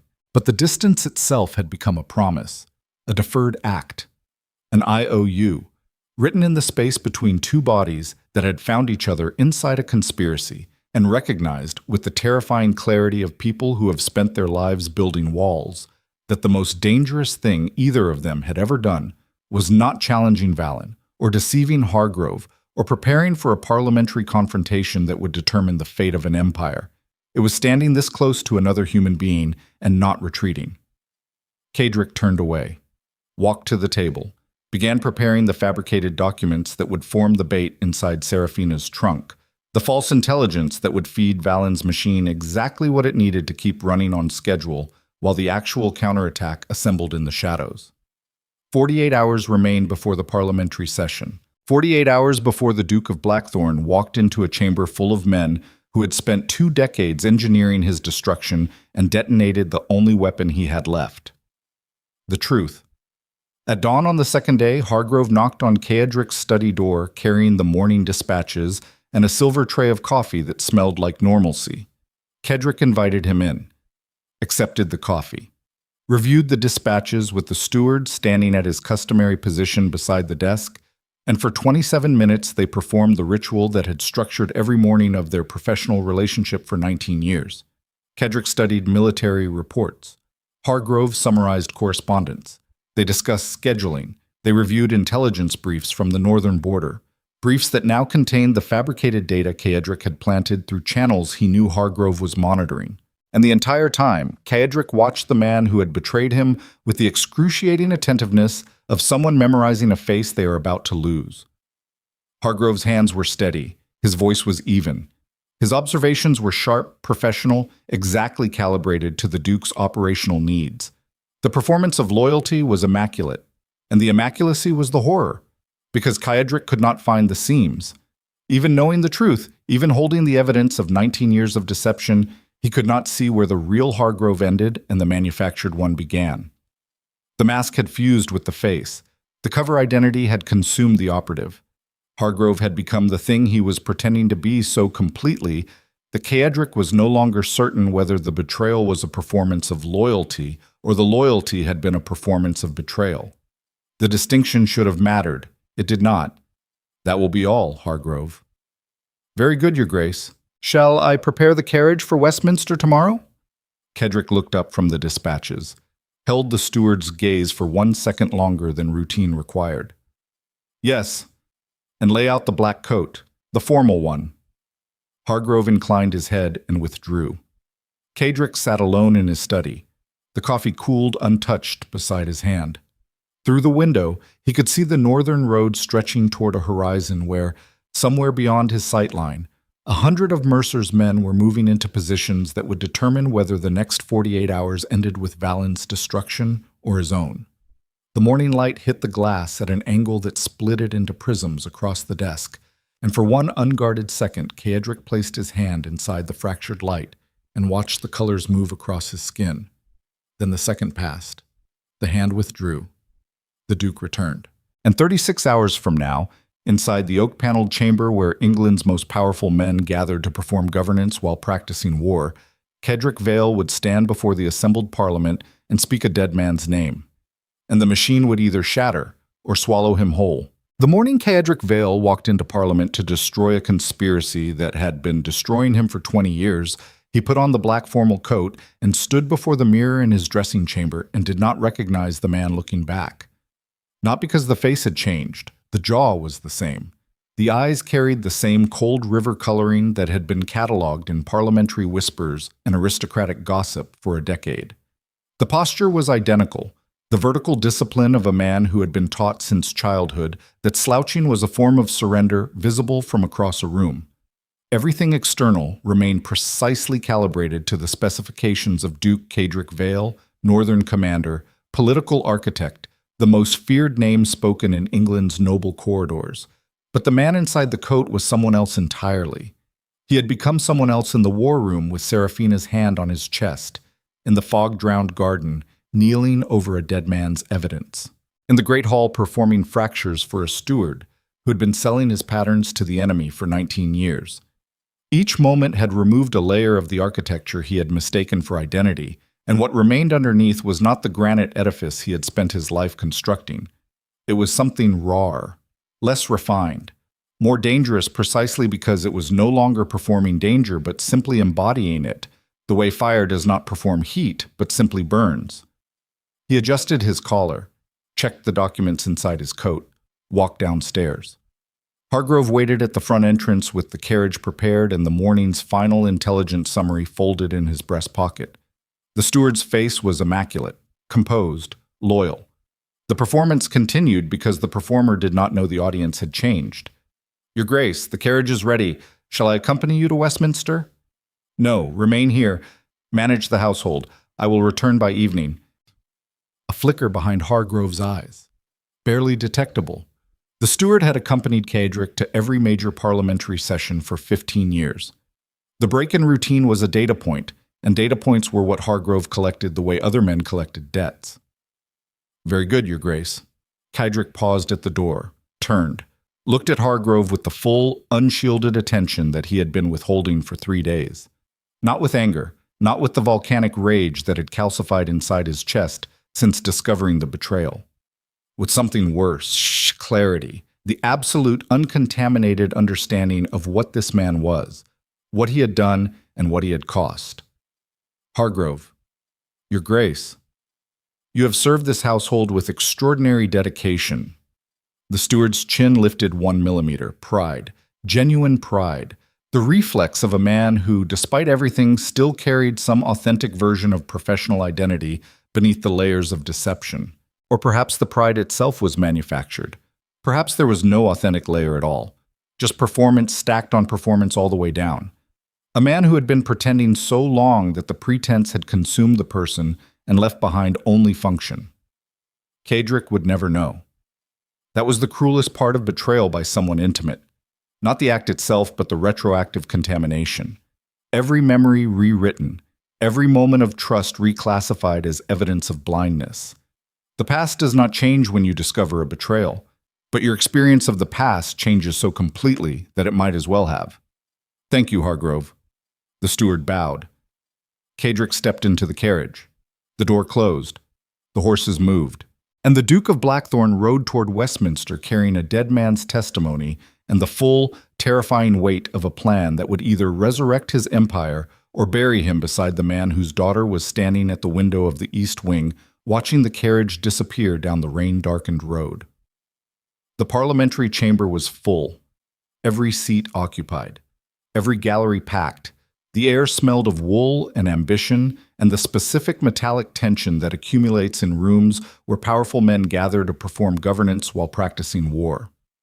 Kedrick entered through the main doors and felt the familiar recalibration of attention that his presence always produced, the slight stiffening of postures, the fractional adjustment of sight lines, the collective unconscious acknowledgement that the balance of the room had shifted. Valen sat in his customary position, second row, eastern bench. The silver hair was immaculate. The smile was ready. He watched Kedrick cross the chamber floor with the patient attentiveness of a man watching a mechanism arrive at its predetermined destination. Kedrick took his seat, waded through the opening formalities, listened to two lords debate a tariff amendment with the passionate intensity of men arguing over the arrangement of furniture inside a building that was about to be demolished. Then the speaker called for new business. Kedrick stood. The room adjusted. Conversations died. Attention consolidated with the gravitational efficiency that his reputation commanded. Every lord, every minister, every clerk and gallery observer oriented toward the Duke of Blackthorne as he stepped forward and placed a leather folio on the speaker's table. I rise to present evidence of a coordinated conspiracy to fabricate treason charges against Lord Evercott, formerly of this chamber, executed 4 months ago on allegations that I now possess documented proof were manufactured by a coalition of 5 noble houses operating under the direction of a single coordinator. The silence that followed was not silence. It was the sound of 300 men simultaneously ceasing to breathe. Valen's smile did not change, but his hands, which had been resting casually on his knees, migrated to the armrests of his bench and gripped them with the white-knuckled intensity of a man who has just felt the floor shift beneath him. Kedrick opened the folio, produced the documents, Evercott's handwritten testimony, the coded correspondence, the financial records tracing money through Channel Island accounts to the intelligence operatives who had fabricated the evidence used to convict a man whose only crime was seeing the machine before the machine saw him. He read the names: Ashford, Pemberton, Mercer the Elder, and 2 names that Evercott's documents had not contained but that Kedrick had extracted from Viscount Mercer's intelligence over the past 48 hours, names that landed in the chamber like artillery shells, each one detonating a separate section of the gallery as the lords named in the conspiracy realized, with the nauseating velocity of men watching the ground open beneath their feet, that they had been exposed. And then Kedrick spoke the final name. The coordinator of this conspiracy, the architect of Lord Evercott's destruction, the man who placed an intelligence operative inside my own household to monitor my movements and prepare the same false charges for deployment against my authority. He paused. Let the chamber feel the weight of the pause. Let every man in the room experience the specific, exquisite terror of not knowing whether their name was about to be spoken. Marquis Aldrich Valen. Valen stood. The movement was slow, controlled, the gesture of a man who has rehearsed the moment of exposure so many times in his mind that the reality of it produces not panic, but a kind of grim professional recognition. He looked at Kedrick across the chamber with an expression that contained no surprise, no fear, and no denial. Only the cold acknowledgement of a player who has been outmaneuvered and understands that the game, this particular game, is over. You have no authority to present unverified documents before this chamber, Valen said. His voice was steady, almost admirable in its steadiness. These are the fabrications of a convicted traitor, presented by a duke whose judgment has been compromised by his infatuation with the traitor's daughter. The documents have been verified by independent witnesses whose testimony I have submitted to the Lord Chancellor this morning. Additionally, the intelligence operative placed inside my household has been identified. His communications have been intercepted and decoded. The full record of his reporting to your network over the past 19 years has been compiled and will be made available to any investigative authority this chamber chooses to convene. Valen's jaw tightened, the first visible crack in the composure. Not because the evidence was damning, though it was, but because the mention of Hargrove's communications meant that Kedrick had been intercepting the very channel Valen depended on for real-time intelligence from inside Blackthorne Keep. The machine's eyes had been feeding it vision that was no longer real. The map had diverged from the territory. And Valen was standing inside a chamber full of his peers, realizing that every strategic assumption he had made in the past 72 hours was based on information that had been deliberately corrupted. The chamber erupted, lords shouting, clerks scrambling for order papers, the speaker hammering his gavel with the desperate intensity of a man trying to impose structure on a system that was collapsing in real time. In the gallery, journalists who had expected a routine session were writing with the frantic speed of people who understood they were witnessing something that would reshape the political landscape of England for a generation. Cedric stood at the center of it, still, silent, the eye of a storm he had engineered. Then the doors at the rear of the chamber opened, and Mercer's men entered, not soldiers, not armed. 100 men in civilian clothing carrying sealed document cases, each one containing copies of the evidence that Cedric had distributed through Mercer's network over the past 48 hours. They moved through the gallery with quiet efficiency, placing cases on benches, handing sealed packets to clerks, distributing the paper trail of Valen's conspiracy with the methodical precision of men who understood that in a legislative chamber, paper is the most effective weapon available. Valen watched the distribution with the expression of a man watching his own empire disassemble itself around him. He turned to Lord Ashford, seated 3 rows behind, and found an empty bench. Ashford had left the chamber through a side exit 4 minutes ago. The other named conspirators were similarly absent, each one departing through separate doors with the synchronized timing of rats leaving architecture that has begun to burn. "You are alone, Valen," Cedric said. Not loudly. Not triumphantly, with the flat, exhausted precision of a man stating a fact that has cost him more to establish than anyone watching would ever understand. Valen looked at him. The silver hair, the elegant posture, the face of a man who had built a machine designed to consume anyone who threatened his interests, and had run that machine for 20 years with the confidence of someone who believed he was invisible. "I built this system before you were relevant, Blackthorne. I will build another after you are gone." "No, you will not, because the difference between us is not power. The difference is that you built your machine out of other people's weaknesses, their greed, their fear, their willingness to be used, and machines built from human weakness require human weakness to function. The moment the weakness is removed, the machine stops. I just removed it." Valen stared at him for 5 seconds. Then he turned and walked toward the chamber doors with the measured stride of a man who has lost everything except his posture. Guards moved to intercept him at the threshold. He did not resist. He did not speak. He passed through the doors and disappeared from the chamber, and the space he had occupied filled immediately with the noise and motion of a legislative body processing the implosion of one of its most powerful members. Cedric stood at the speaker's table for another 30 seconds, watching the chamber reorganize itself around the absence of the man who had been controlling it from the shadows. Then he gathered the folio, walked to the doors, and left. He made it to the carriage before his hands started shaking. The ride back to Blackthorne Keep took 90 minutes. Cedric spent the first 30 gripping his own knees, forcing the tremor out of his fingers through sheer muscular pressure. The shaking was not fear. Fear had a frequency he recognized and could manage. This was something else. The physical aftershock of sustained performance under conditions that had exceeded the design specifications of his nervous system. For 3 days, he had been operating beyond the tolerances his body was built to sustain, processing threat and deception and strategic calculation at velocities that human psychology was not engineered to maintain. And now that the immediate danger had passed, the system was crashing. Not elegantly, not gradually. The way overstressed structures crash, with a totality that made the transition from function to failure feel like falling off a cliff. He breathed, counted, forced the shaking to migrate from his hands to his forearms to his shoulders, distributing the tremor across enough muscle mass that no single visible point revealed the magnitude of the internal collapse. By the time the carriage reached the keep, his hands were still. Hargrove was not at the entrance. Hargrove was in the east study, seated at his desk, with 2 of Mercer's men standing at the door, not restraining him, not threatening, simply present the way walls are present, establishing boundaries through existence rather than action. Cedric entered the study and closed the door behind him. Hargrove looked up. His face was pale, but composed.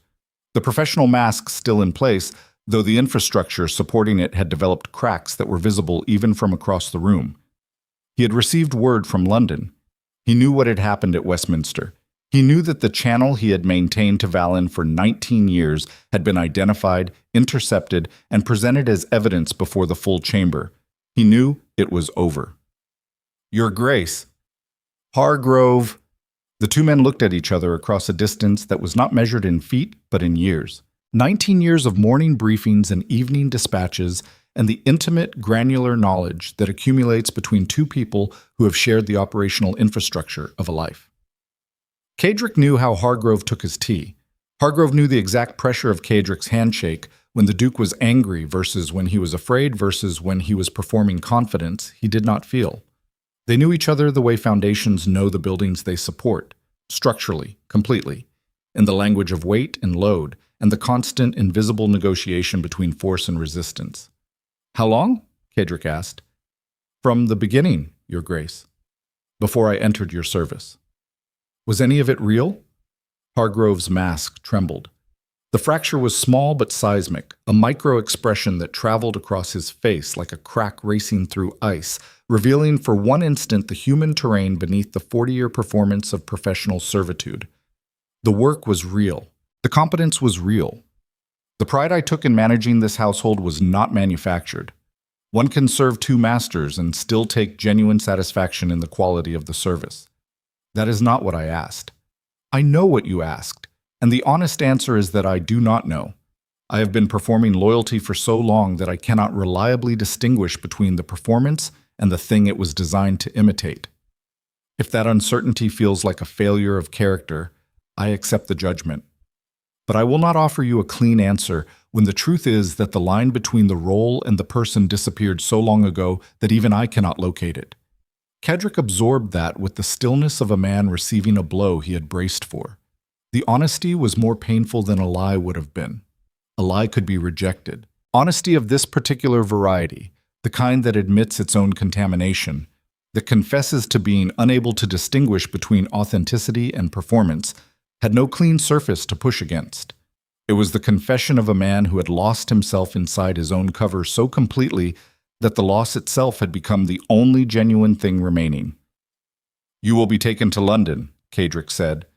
You will provide testimony to the Lord Chancellor's investigation, everything you know about Valen's network, every name, every channel, every operation you facilitated or witnessed or enabled through 19 years of service inside this household. And after that you will face whatever consequences the investigation determines. I will not intervene on your behalf. I will not advocate for leniency, and I will not visit. Hargrove nodded. The movement was small and precise, the final act of a man whose entire life had been composed of small, precise movements performed in service of someone else's power. For what it is worth, Your Grace, the morning coffee was always exactly how you preferred it. That, at least, was never a performance. Cadric left the study without answering. He found Seraphina in the library. She was sitting in the same chair she had occupied the first night, the reading table before her, a journal open, the inkpot uncapped, writing letters she would never send, removing shrapnel before it migrated somewhere fatal. He sat down across from her. The same chair, the same table, the same configuration of two people facing each other across a surface that had witnessed negotiations and confrontations and the slow, dangerous evolution of an alliance into something that neither negotiation nor confrontation could adequately describe. It is done, he said. She set her pen down, looked at him, read his face the way she had been reading it since the first night, with the surgical precision of someone who understands that the most important information is never in the words but in the spaces between them. You are shaking. I was shaking. I stopped. Stopping a tremor is not the same as resolving the cause of it. I am aware. Are you? He leaned back in his chair. The wood creaked beneath him with the same sound it had made the first night, a small domestic noise that felt enormous inside the silence of the library. Outside, the evening light was turning the valley below Blackthorne Keep into a palette of amber and shadow, the kind of light that makes the world look both ancient and temporary, as though the landscape itself is aware that beauty and impermanence are the same thing observed from different distances. I spent 19 years building a system designed to make me invulnerable, he said, and the system worked. It worked so well that I could not see the one vulnerability it created. The need for a single person I did not apply the system to. The exception. The human being I permitted myself to trust because the alternative was operating alone inside a machine that required at least one other person to believe in. And Hargrove was that person. Hargrove was that person.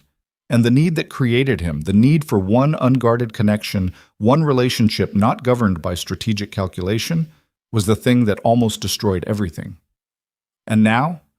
Kedrick looked at her. The question sat between them on the table beside the open journal and the uncapped ink, occupying the same physical space where their arrangement had begun weeks ago with conditions and negotiations and the careful mutual inventory of two people determining whether the other could be trusted enough to occupy the same fortress without one of them being consumed. Now I have to decide what to do with the lesson. Which is? The lesson is that invulnerability is a fantasy. A man who builds a system designed to eliminate all risk does not eliminate risk. He concentrates it. He compresses it into the single point of failure that the system cannot account for, which is always the same point. The one place where he allowed himself to be human. The one relationship where the performance stopped and the person began. Serafina closed her journal, capped the ink, folded her hands on the table. And the conclusion you draw from that lesson? The conventional conclusion would be to eliminate the point of failure, seal the last vulnerability, finish what the system started, and become truly invulnerable by becoming truly alone. And the unconventional conclusion? The unconventional conclusion is that the vulnerability was not the problem. The problem was allowing only one. A single point of failure is catastrophic because it carries all the weight. Distribute the weight across multiple genuine connections, and the failure of any one of them is survivable. That sounds dangerously close to trusting people. It sounds dangerously close to admitting that trust is not a weakness to be engineered away, but a structural requirement to be managed, like load distribution in architecture. The building does not become weaker by having more support points. It becomes stronger.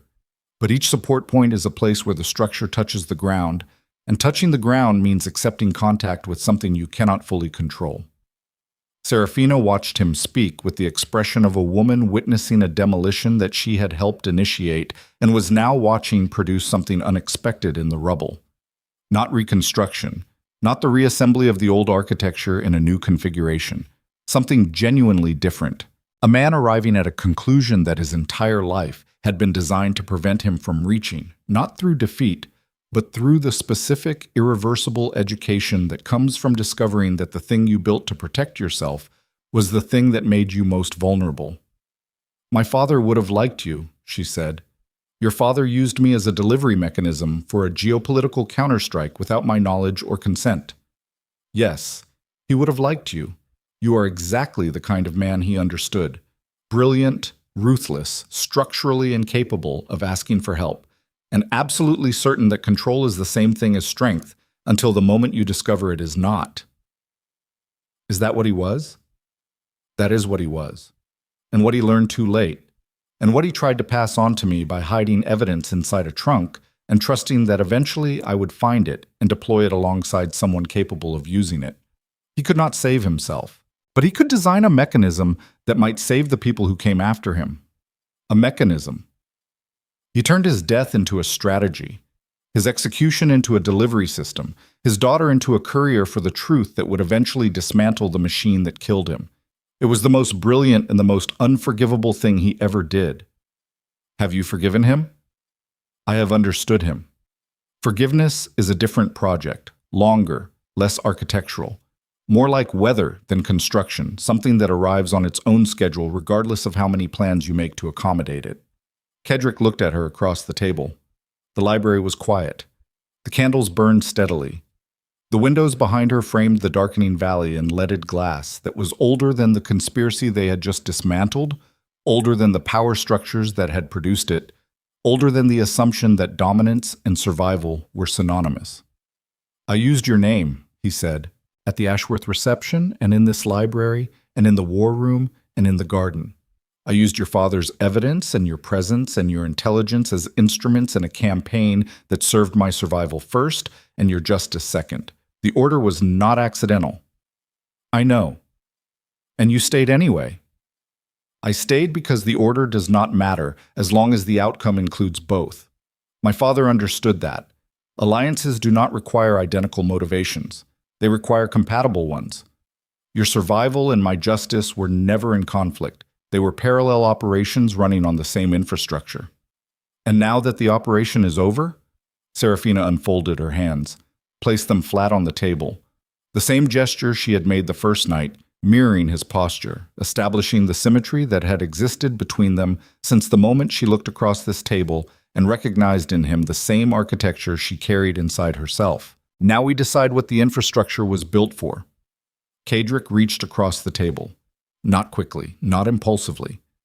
With the deliberate, measured precision of a man who has spent his entire life calculating risk and has arrived, through exhaustion and revelation, and the specific education of discovering that his greatest strength was his greatest liability, at the conclusion that some risks cannot be calculated. They can only be taken. He placed his hand over hers. The contact was warm, simple, entirely insufficient to contain the complexity of everything it represented. But sufficiency was not the point. The point was the act itself. The willingness to touch another person without strategic justification, without calculating the political implications, without running the gesture through the machinery of power and control and dominance that had governed every human interaction he had conducted for 2 decades. Just a hand on a hand, in a library, at the end of a war. Serafina turned her palm upward, their fingers interlaced. The gesture was not romantic in any conventional sense. It was structural. 2 architectures interlocking, 2 systems that had been designed for independent operation, discovering that the joint configuration was more stable than either one alone. "I'm not going to become a different man," Kadric said. "The ruthlessness is not a costume. The calculation is not a phase. The part of me that destroyed Valen and would destroy anyone else who threatened what I am building is permanent. It is who I am. I know who you are. I knew who you were the first night I sat in this chair, and you told me that mercy was a weapon most men were too stupid to wield. I did not stay because I expected you to change.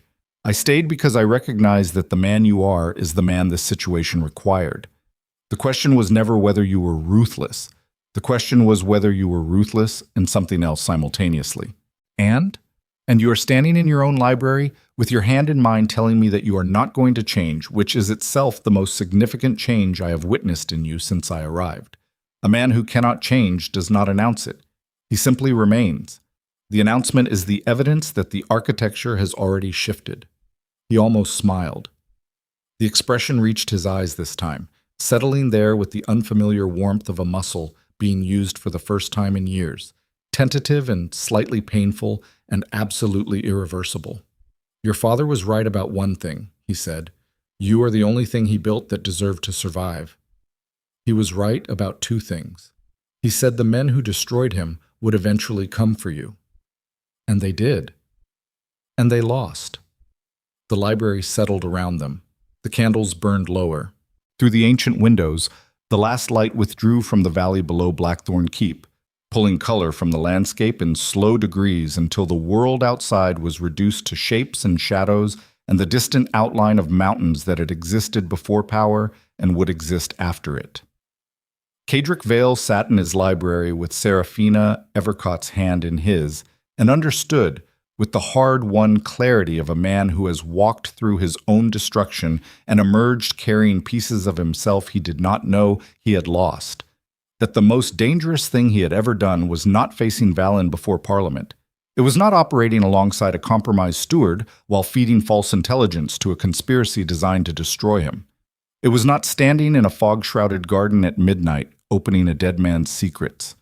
The most dangerous thing was this: sitting still, holding on, allowing the tremor he had suppressed in the carriage to finally move through him and dissipate not through control but through contact, passing from his body into hers and grounding itself in the connection between 2 people who had survived the same machine and discovered, in the wreckage, that the capacity for human closeness they had each spent their lives fortifying against was not the weakness their experience had taught them to believe.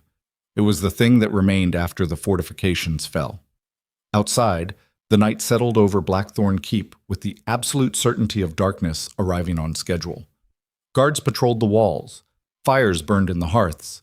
The machinery of the household continued its operation, diminished by one steward and one conspiracy, but otherwise intact.